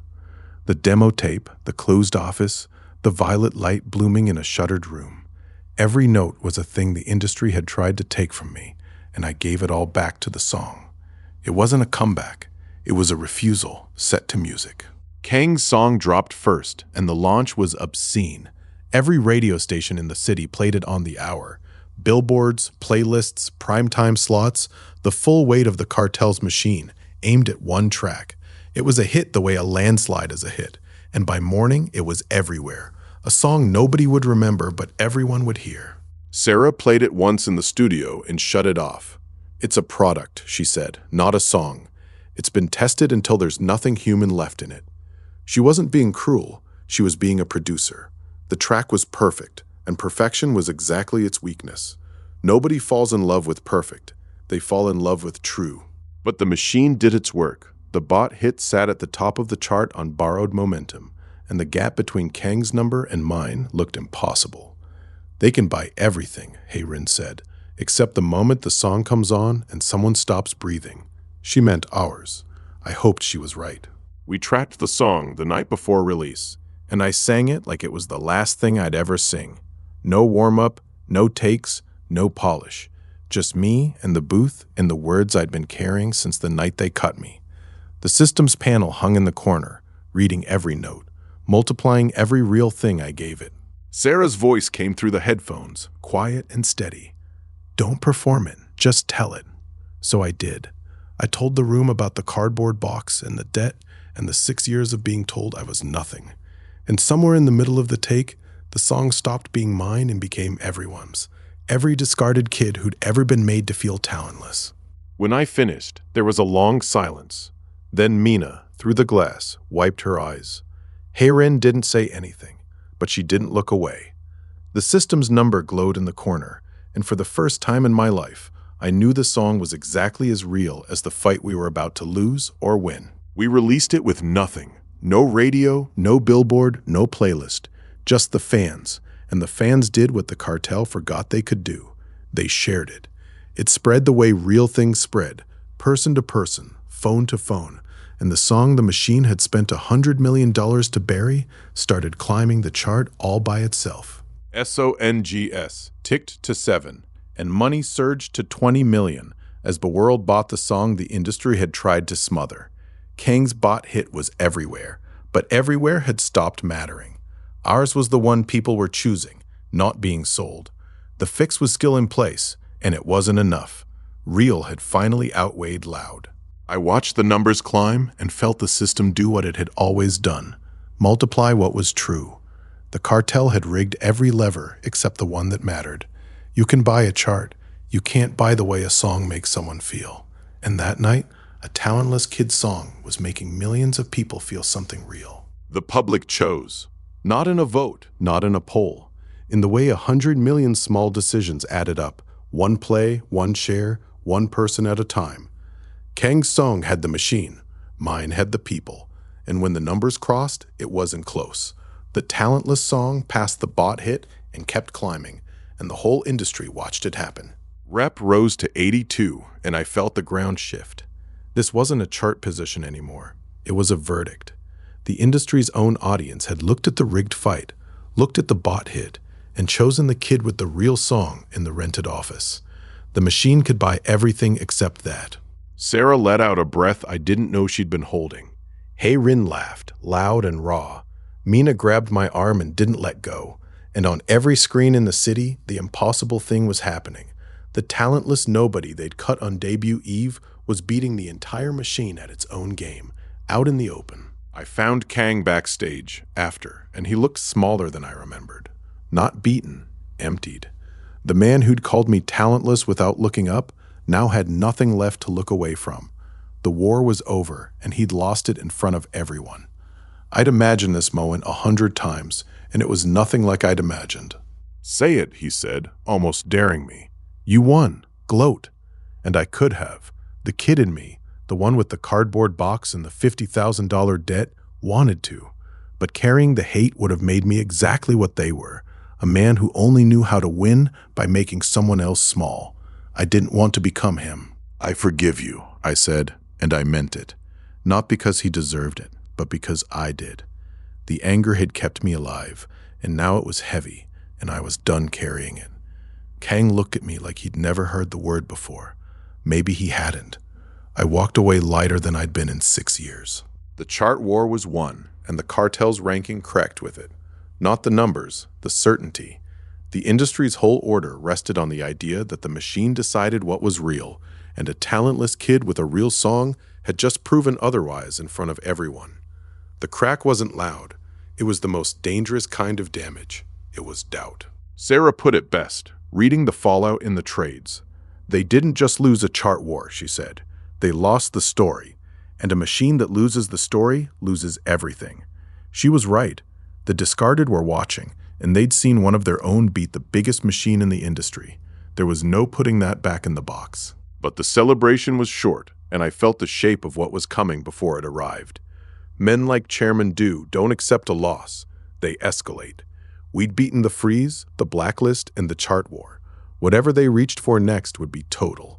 And somewhere above the city, the last wheel was already turning. Chairman Do rose in the boardroom and named it. A full industry blackout. No stage, no airplay, no platform.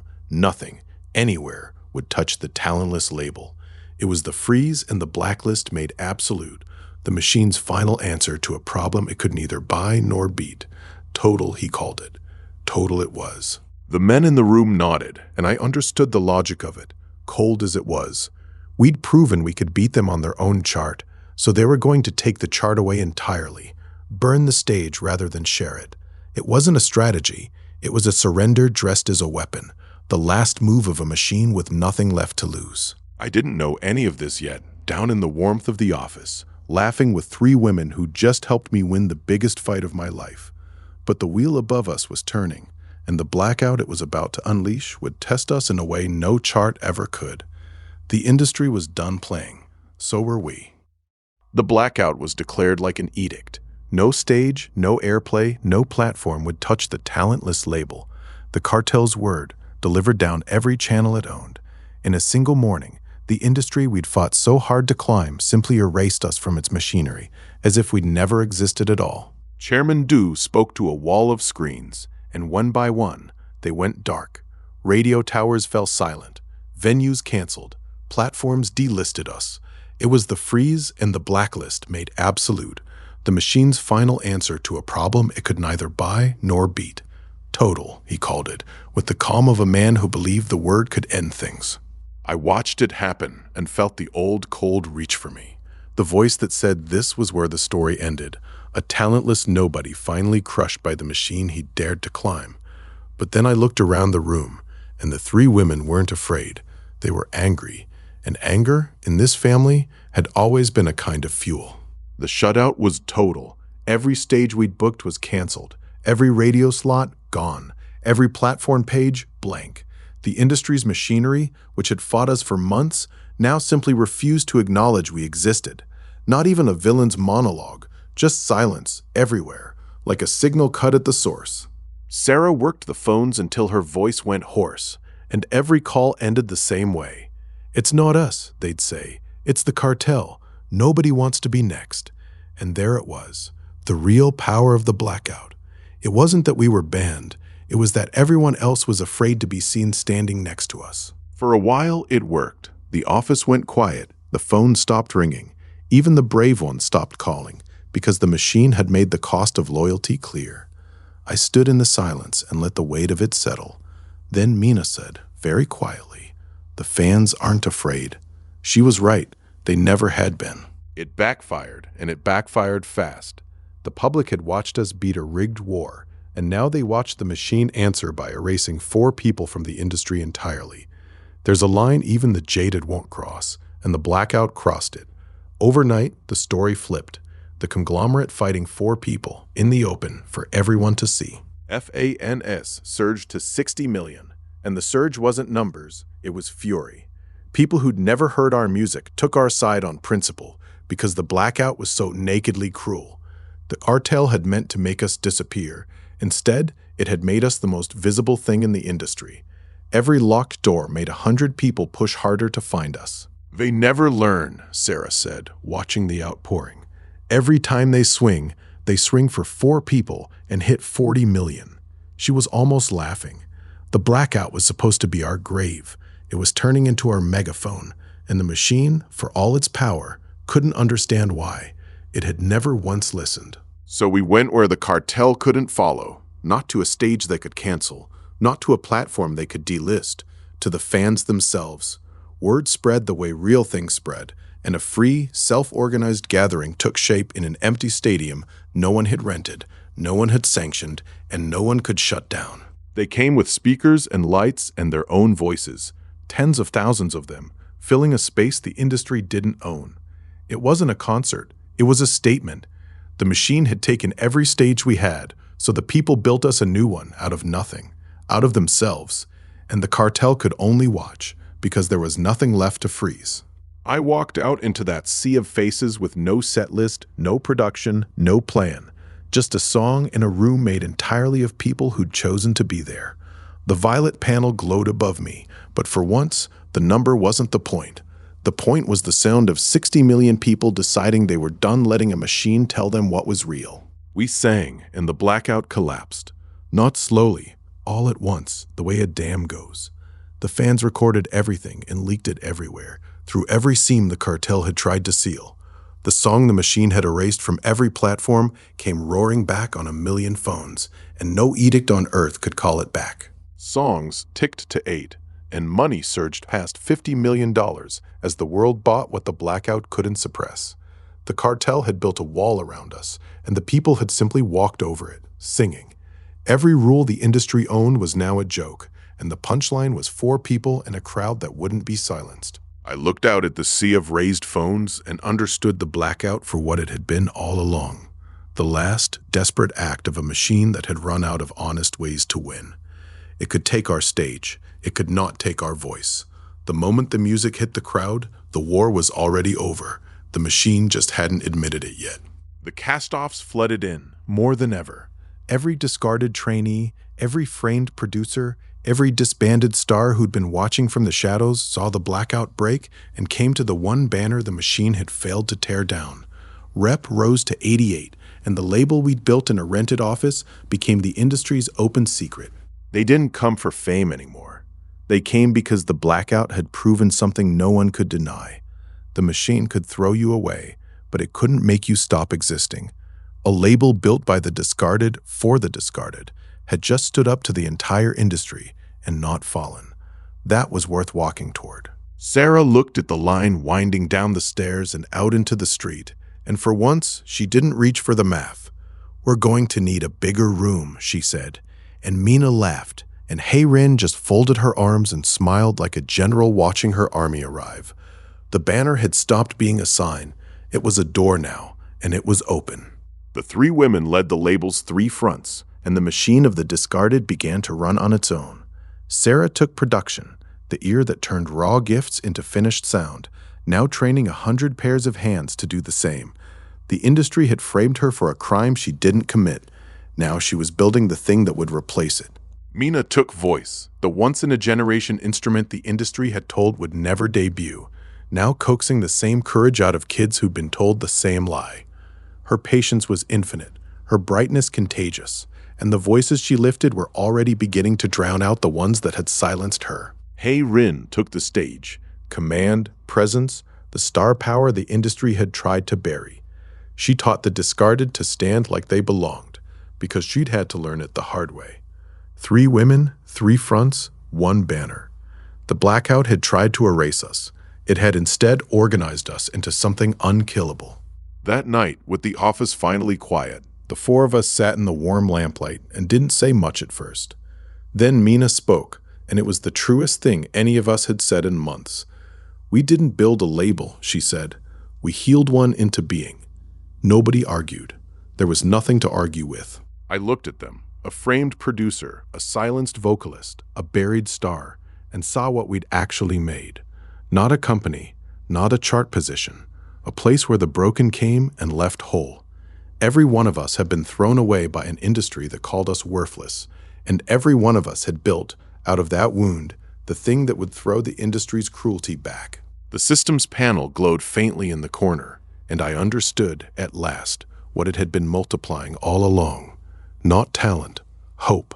It multiplied real hope the way it multiplied real talent, only where there was something true underneath.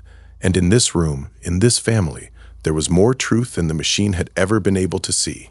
The blackout became the industry's public surrender. Whether or not anyone said the word, one by one, The platforms we'd been erased from quietly relisted us.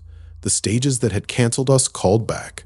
The radio towers that had gone silent started playing the song they'd been told to bury. It wasn't victory declared. It was defeat, arriving by degrees. Chairman Do's silence was louder than any of it. He'd bet the whole machine on making 4 people disappear, and instead, the 4 people had become 60 million. The industry's cast-offs walked with their heads up for the first time, and the ranking that had ruled them all suddenly looked like what it was, a cage, and the door was open. "It's over," Sarah said, and I wanted to believe her. The blackout was breaking, the banner was standing, the discarded were flooding home. But I'd learned the machine's rhythm by now. It never surrendered. It only reloaded. And a man like Chairman Do, humiliated in front of the world, doesn't walk away. He finds a way to burn it all down. In a boardroom that had grown darker with every failed move, Chairman Do gave his last order. Not to outbid me, not to outchart me, not to erase me from the industry, to destroy me outright. The word was said the way you'd stamp a document, and the men in the room understood exactly what it meant. The machine had stopped trying to win. I didn't know it yet.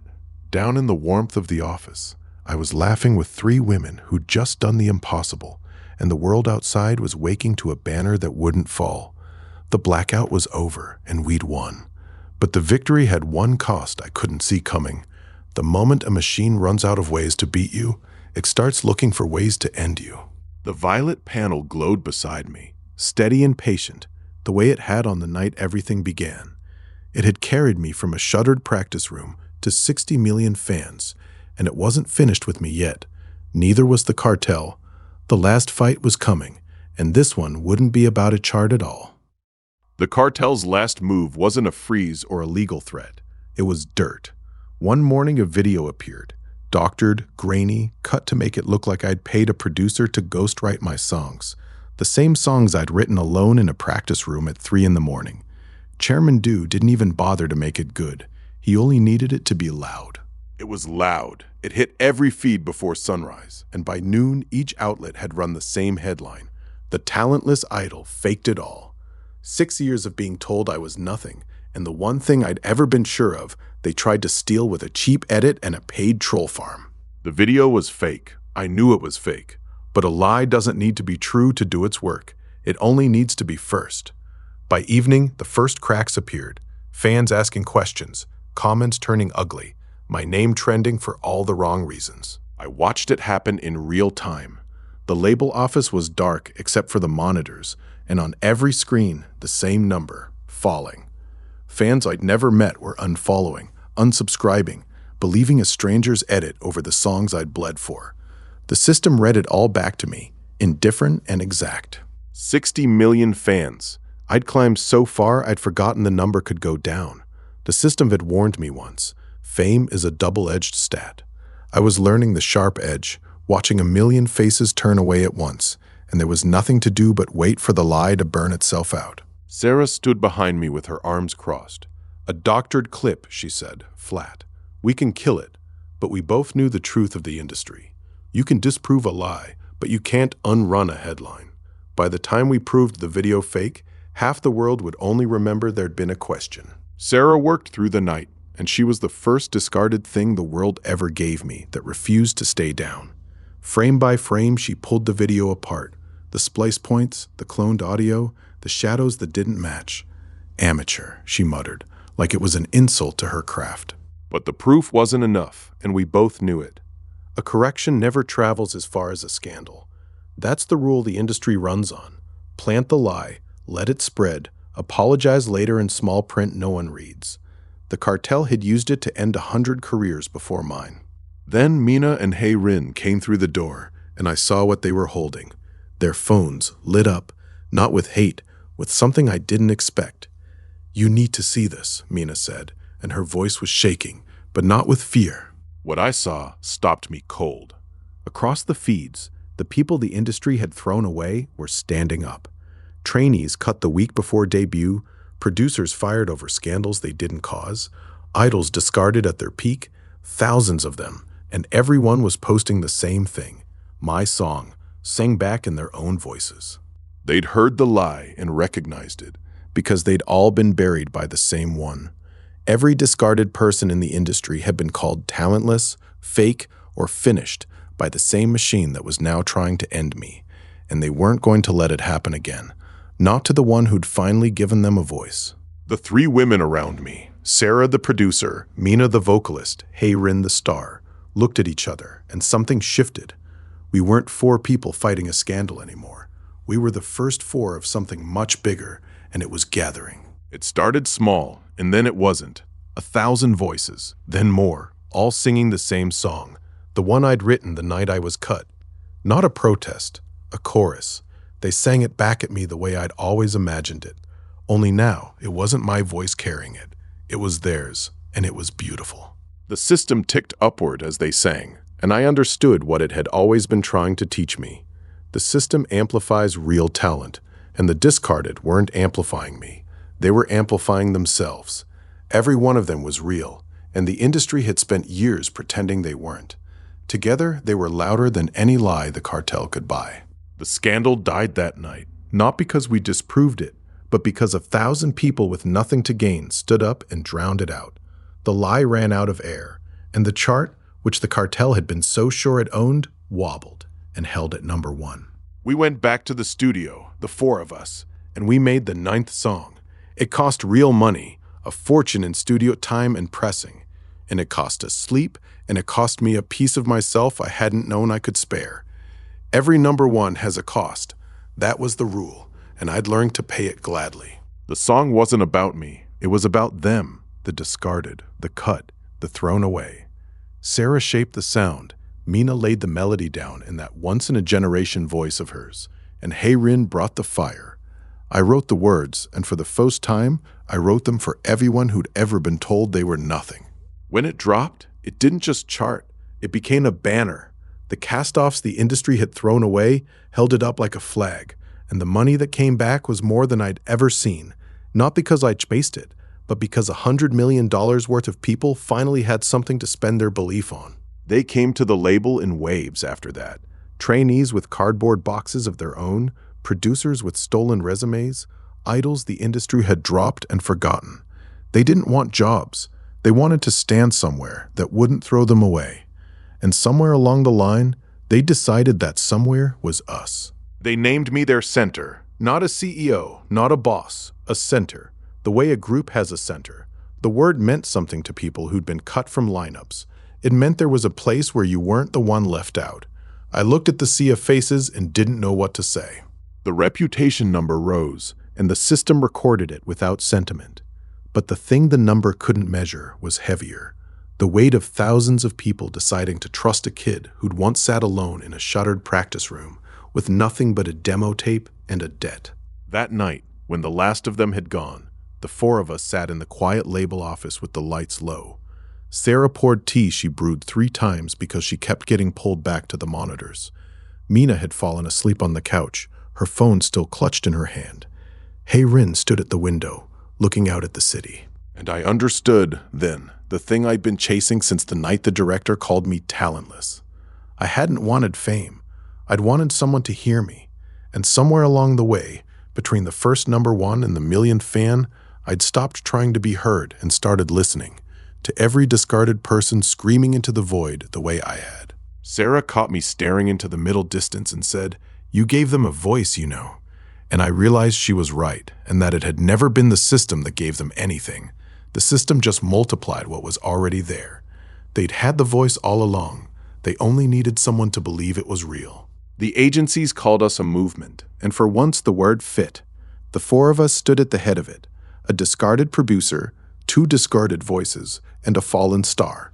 And behind us, 1,000 people the industry had once called worthless. We weren't a label anymore. We were a reckoning. The cartel had built its empire on a single, efficient lie. That talent is a thing you can measure, and that most people don't have it.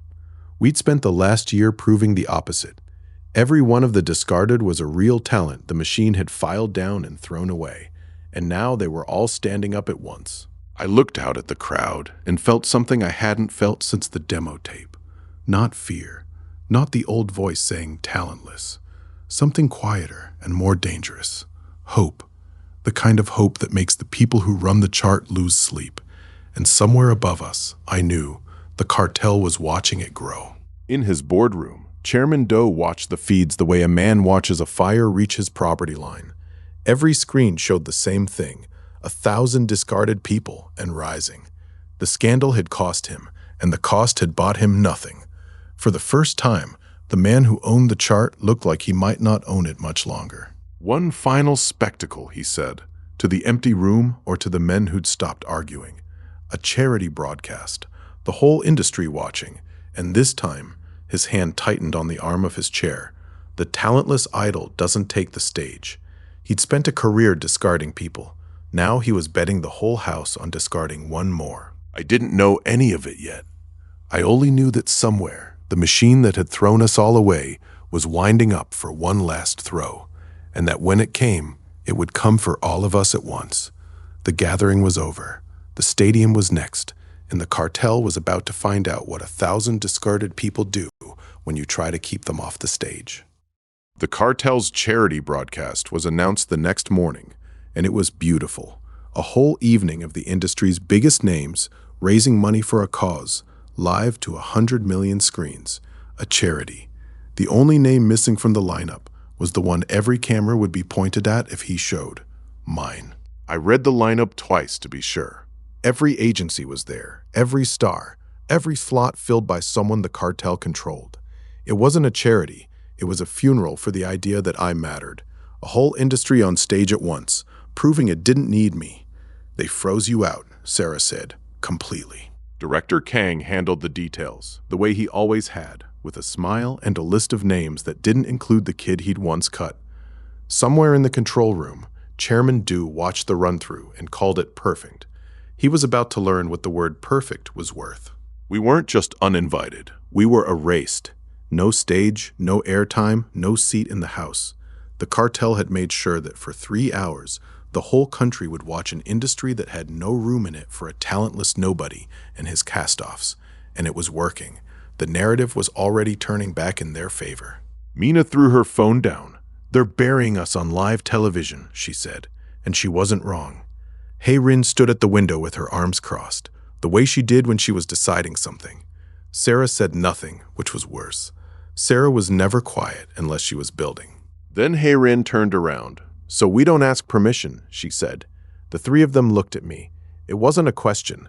It was the same look they'd given me the night of the 1,000, and I knew we were about to do something very, very stupid, and that I was going to do it with them. We stormed the stadium the way the discarded always had, from the outside, without an invitation, in through the doors nobody thought to guard. A last, unpromoted performance. No booking, no promo, no slot. Just 4 people and a song, and a stadium the cartel had sold out to bury us. The security didn't know what to do with us. The crowd did. Word spread through the stands faster than any announcement. The talentless idol is here. And by the time we reached the floor, 100,000 people had turned away from the stage the cartel built and toward us. I looked up at the sold-out crowd the cartel had tried to keep away from me, and I understood the punchline. They built the biggest stage of the year to prove I didn't matter, and in doing it, they'd given me the biggest audience of my life. You can't bury a man in front of 100,000 people. You can only crown him. The lights they'd meant for their own acts washed over the stands, and I saw the crowd the way I'd never seen one before. 100,000 people, and not one of them there by accident. They'd come because they'd heard, because they believed, because the cartel's freeze had made them furious on my behalf. The system read the room and ticked upward, and this time I felt it happen in my chest. 90 million. Every one of them a person the machine had told, in one way or another, that they didn't belong. They'd come to hear a talentless nobody sing the song the industry had spent years trying to keep from them.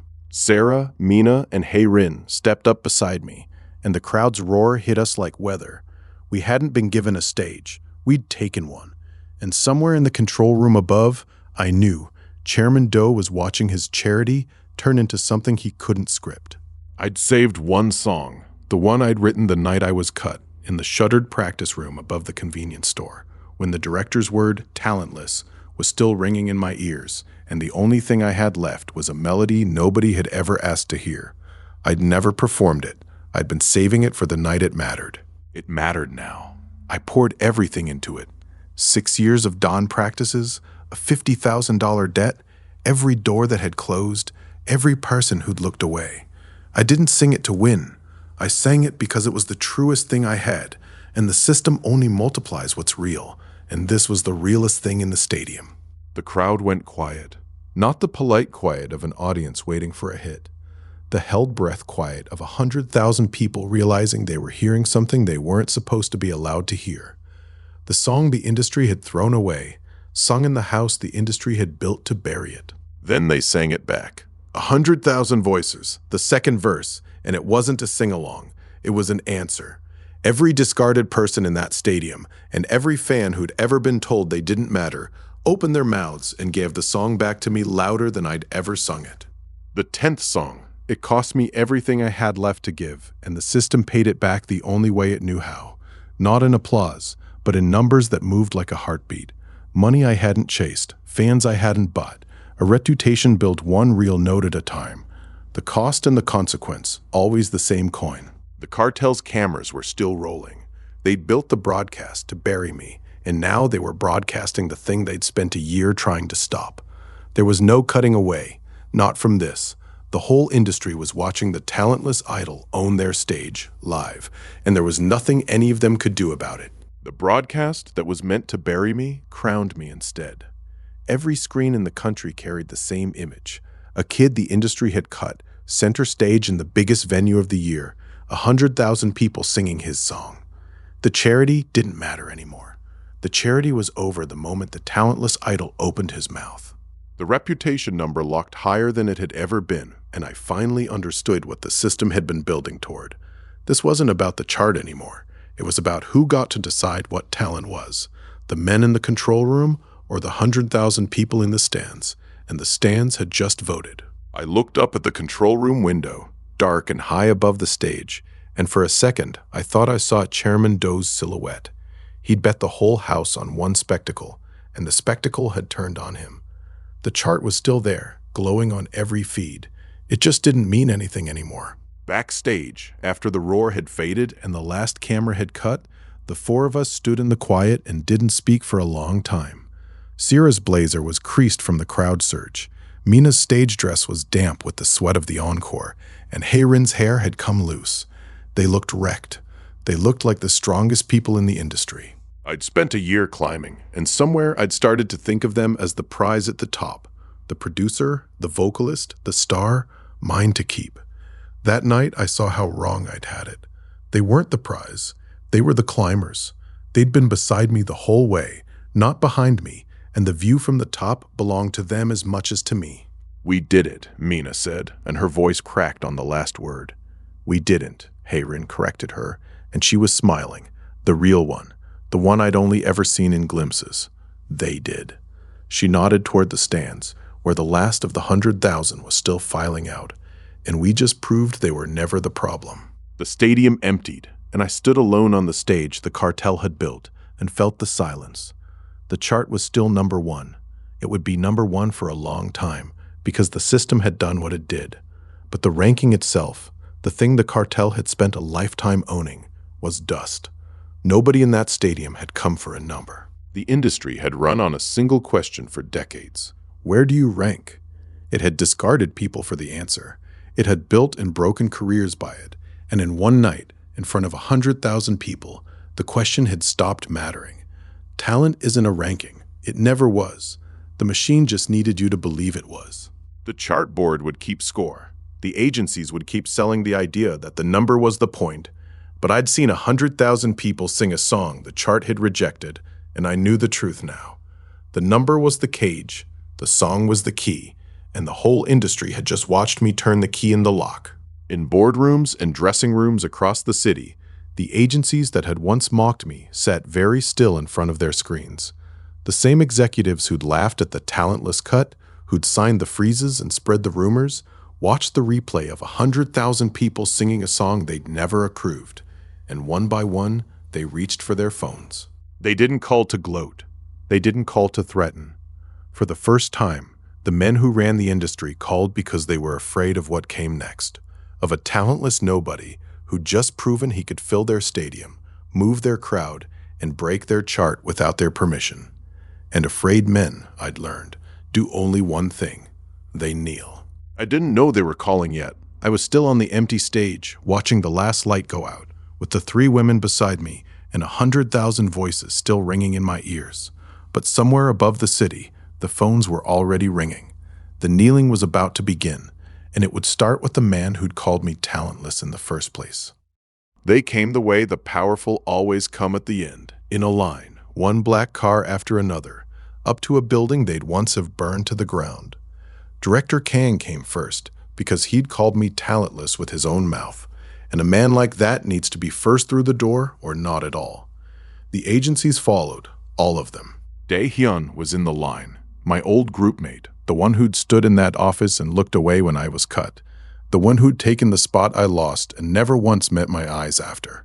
And beside him, Sun-woo, Director Kang's nephew, polished and hollow, the boy they'd called someone who deserved it, while they handed him my debut. Chairman Do came last, And he came alone.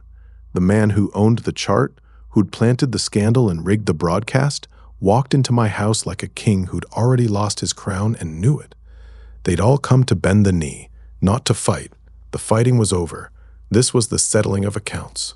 They offered me everything I'd been told I'd never have. Contracts, distribution, the full machine, an apology with my name on it. Director Kang even managed to look sincere. "We misjudged you," he said. "Let us make it right." The word sat in the room like something rotten. Make it right. As if a year of freezes and lies could be made right with a signature. I didn't take it. I looked down the table at the men who'd spent a year trying to bury me, and I told them what I wanted instead. No more discarding, no more talentless as a cost-saving measure. Every trainee, every producer, every idol they'd thrown away gets a real hearing. The machine they built to file people down and throw them out, I wanted it gone. For a long moment, no one spoke. They'd come expecting to buy me. Instead, a talentless nobody was asking them to dismantle the thing their whole industry ran on. Sarah's hand found mine under the table, not to steady me, to tell me I'd said the right thing, the thing they were most afraid to hear. They signed, one by one. The men who ran the industry put their names to a promise they'd never wanted to make, that the discarded would no longer be thrown away, that a real talent would get a real hearing, that the word talentless would stop being a weapon. They signed because they had no choice, and because the crowd was watching. It was the whole machine, overturned in a single afternoon. The same system that had cut me on debut eve, that had framed Sarah, that had buried Hae-rin and told Mina she'd never debut. It had to answer, finally, to the man it had called talentless. The so what of a year of number ones, all arriving at once. This was the consequence the industry never saw coming. Chairman Do signed last, and his hand didn't shake.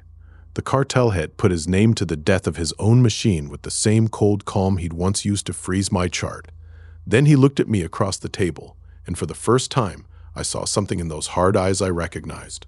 Respect, or the closest thing to it a man like him could manage.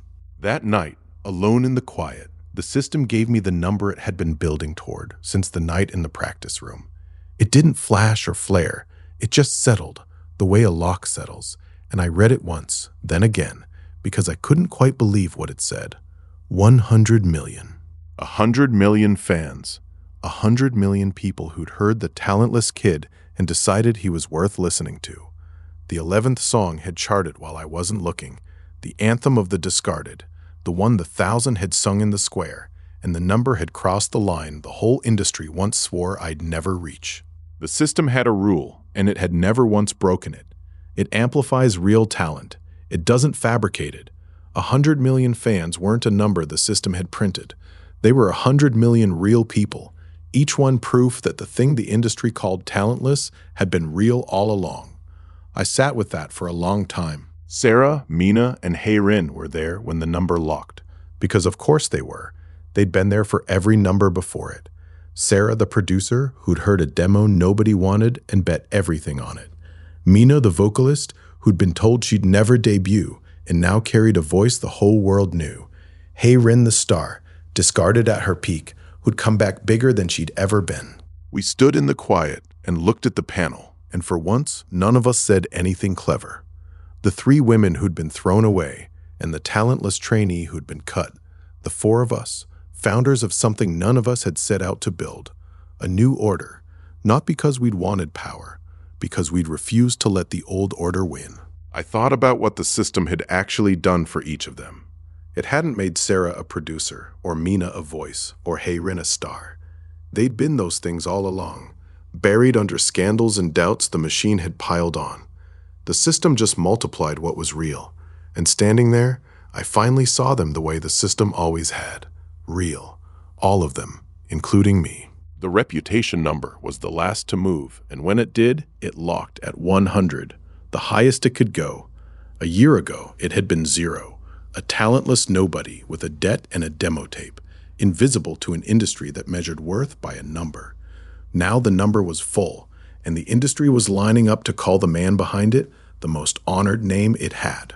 But reputation, I'd learned, was never the point. It was a byproduct, the same way the chart was, the same way the money was. The system had given me 100 million fans and 100 reputation points, and the only thing either of them really measured was how far the discarded had come. They were the number. I was just the one holding it up. They'd offered me plaques and titles, and a place on the board that had once blacklisted me. I'd turned them all down. I didn't need a seat at their table anymore. I'd built my own, and the people who'd once been thrown away from theirs were already standing in line behind me, heads high, waiting to be seen. The money was the strangest part, because it had started as the thing I was most afraid of. $50,000 in debt on the night I was cut, with no way to pay it. I'd spent a year scared of that number, and somewhere along the way, without meaning to, I'd stopped looking at it. When I finally did, I almost laughed. $500 million, a fortune I hadn't chased, built out of songs I'd have written for free, and a practice room whether anyone ever paid me or not. The debt was gone. It had been gone for so long I couldn't remember the day it cleared, and the money that replaced it didn't feel like victory. It felt like proof that the thing I'd always done for love was worth something after all. The system had never promised me money. It had promised me something stranger, that real talent, multiplied, would find its way. And it had. 100 million fans, 100 reputation points, and $500 million. All of them the same message, repeated until I couldn't miss it. You were never talentless. You were just never heard. That night, when the agencies were gone and the 3 women had finally let themselves sleep, I sat alone and took out the demo tape. The same one I'd carried out of the agency in a cardboard box. The same one Sarah had heard at 2 in the morning. The same one the system had read in the shuttered practice room and scored like a pulse. I closed it, not because the work was done. The work would never be done. There were 1,000 discarded people to lift and a machine still learning not to throw them away. I closed it because I'd finally stopped needing it. The demo tape had been my proof that I was real. I didn't need proof anymore. I was home. I put the tape back in its case and set it on the shelf where it would stay, and I looked around the quiet room. The label we'd built, the banner on the wall, the light from the city through the window. A year ago, I'd had nothing but that tape and a debt. Now I had everything, and the tape could finally rest. The next morning, the discarded walked with their heads up for the first time. Not in a crowd, not as a movement, just as people. Trainees who'd spent years looking at the floor walked into auditions and met the director's eyes. Producers who'd been erased put their real names on their work. Idols who'd been thrown away came back to rooms that no longer had the power to break them. Dae-hyun walked with his head up too, and this time, when he passed me, he met my eyes. There was guilt in his face, and something else. Relief, maybe, that the looking away was finally over. I didn't hate him. I never had. He'd done what the industry taught every trainee to do to survive. I just wasn't going to teach it anymore. It was a small thing if you weren't looking for it. No stage, no lights, no chart. Just the angle of a chin, the set of a shoulder, 1,000 people deciding, one at a time, that they didn't have to apologize for existing. That was the real payoff, not the kneeling, not the fortune, the heads coming up. That night, when the city had gone quiet and the last of the discarded had gone home, I felt something I couldn't name. Not fear, not triumph, a presence, the way you feel a draft from a door you didn't know was open. The system panel, dim in the corner of my eye, flickered once, and for the first time in a year, it showed me something I hadn't asked for. I'd always assumed the system was mine, A gift, an accident, a second chance from nowhere. But standing there, I understood that nothing in this industry has ever come from nowhere. Somebody built it, somebody designed the rule, amplifies real talent, never fabricates, and somebody, somewhere, had been watching the test the whole time, waiting to see what a talentless nobody would do with it. The panel went dark, and the question stayed. Not who built the system, though that mattered. The deeper one. Why? Why give a discarded trainee a tool that could break the whole chart? Why teach the thrown away to stand up? I looked out at the sleeping city, and I knew, with the certainty of a door opening far below the chart, that the first part was over, and the second was about to begin. It began with a word: talentless. A director's nephew, a cardboard box, a $50,000 debt, and a demo tape no one would listen to. That was me, a year ago, on the night before a debut I trained 6 years for and was never allowed to have. I remember the door closing, I remember the dark, and I remember the violet light that bloomed in it. The idol system didn't save me. That was the part the industry never understood. It only multiplied what was already there, and what was there, buried under 6 years of being told I was nothing, was a song. Real talent, the system called it. The same thing the industry had thrown away. Sarah heard it first, then Mina, then Hayrin. 3 discarded women, and the talentless trainee they chose to believe. 100 million fans later, I stood in front of the biggest crowd of my life and understood that nothing about the number had changed who I was. I was still the kid in the practice room. The system had just finally made the world listen. The cut, the system, the 3 women, the 100 million, it all came down to this one last song, and everyone the industry ever threw away was about to sing it with me. The encore was global. Not one stage, every stage. Screens in 100 cities, and in front of each one, the famed crowd of the discarded, the ones the machine had thrown away, and the fans who'd refused to let them vanish. They came with cardboard boxes and demo tapes and dreams the industry had stamped worthless, and they all came to sing. It wasn't a performance. It was a chorus. Trainees cut the week before debut. Producers fired over scandals they didn't cause. Idol discarded at their peak. Former rivals who'd once whispered against me. Yuri among them, her brittle smile gone, her voice raw and real. Everyone the industry had thrown away, opening their mouths at once, and the sound that came out shook the ground. I sang the first line, and 100 million voices answered. The song I'd written the night I was cut, the one I'd never performed until the stadium, now sung back at me by the whole discarded world. I stood in the middle of it and let it wash over me.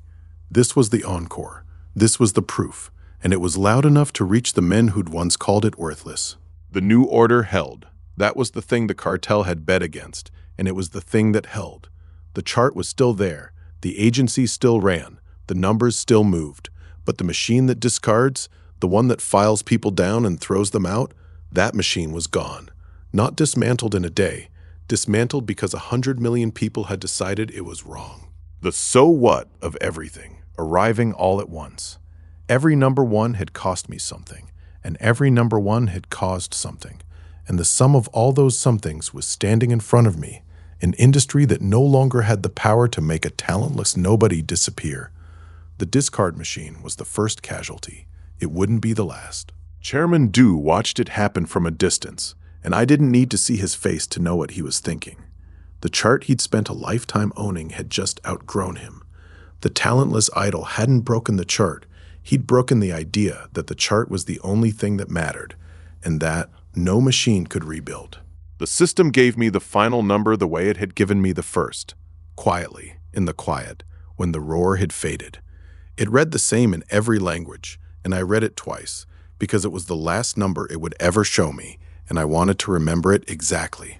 100 million fans, number 1 on the chart, 12 songs, $1 billion, 100 reputation points, a talentless nobody who'd rewritten the rules. I stared at it for a long time, and I didn't feel what I thought I'd feel. Not triumph, not relief, just a quiet certainty that every number on that panel had been earned the same way, one real song at a time. The 12th song had been the encore, the one the whole discarded world had just sung with me. The system had counted it, the way it counted everything, and the numbers had locked at the place I'd been climbing toward since the night in the practice room. $1 billion. I almost laughed.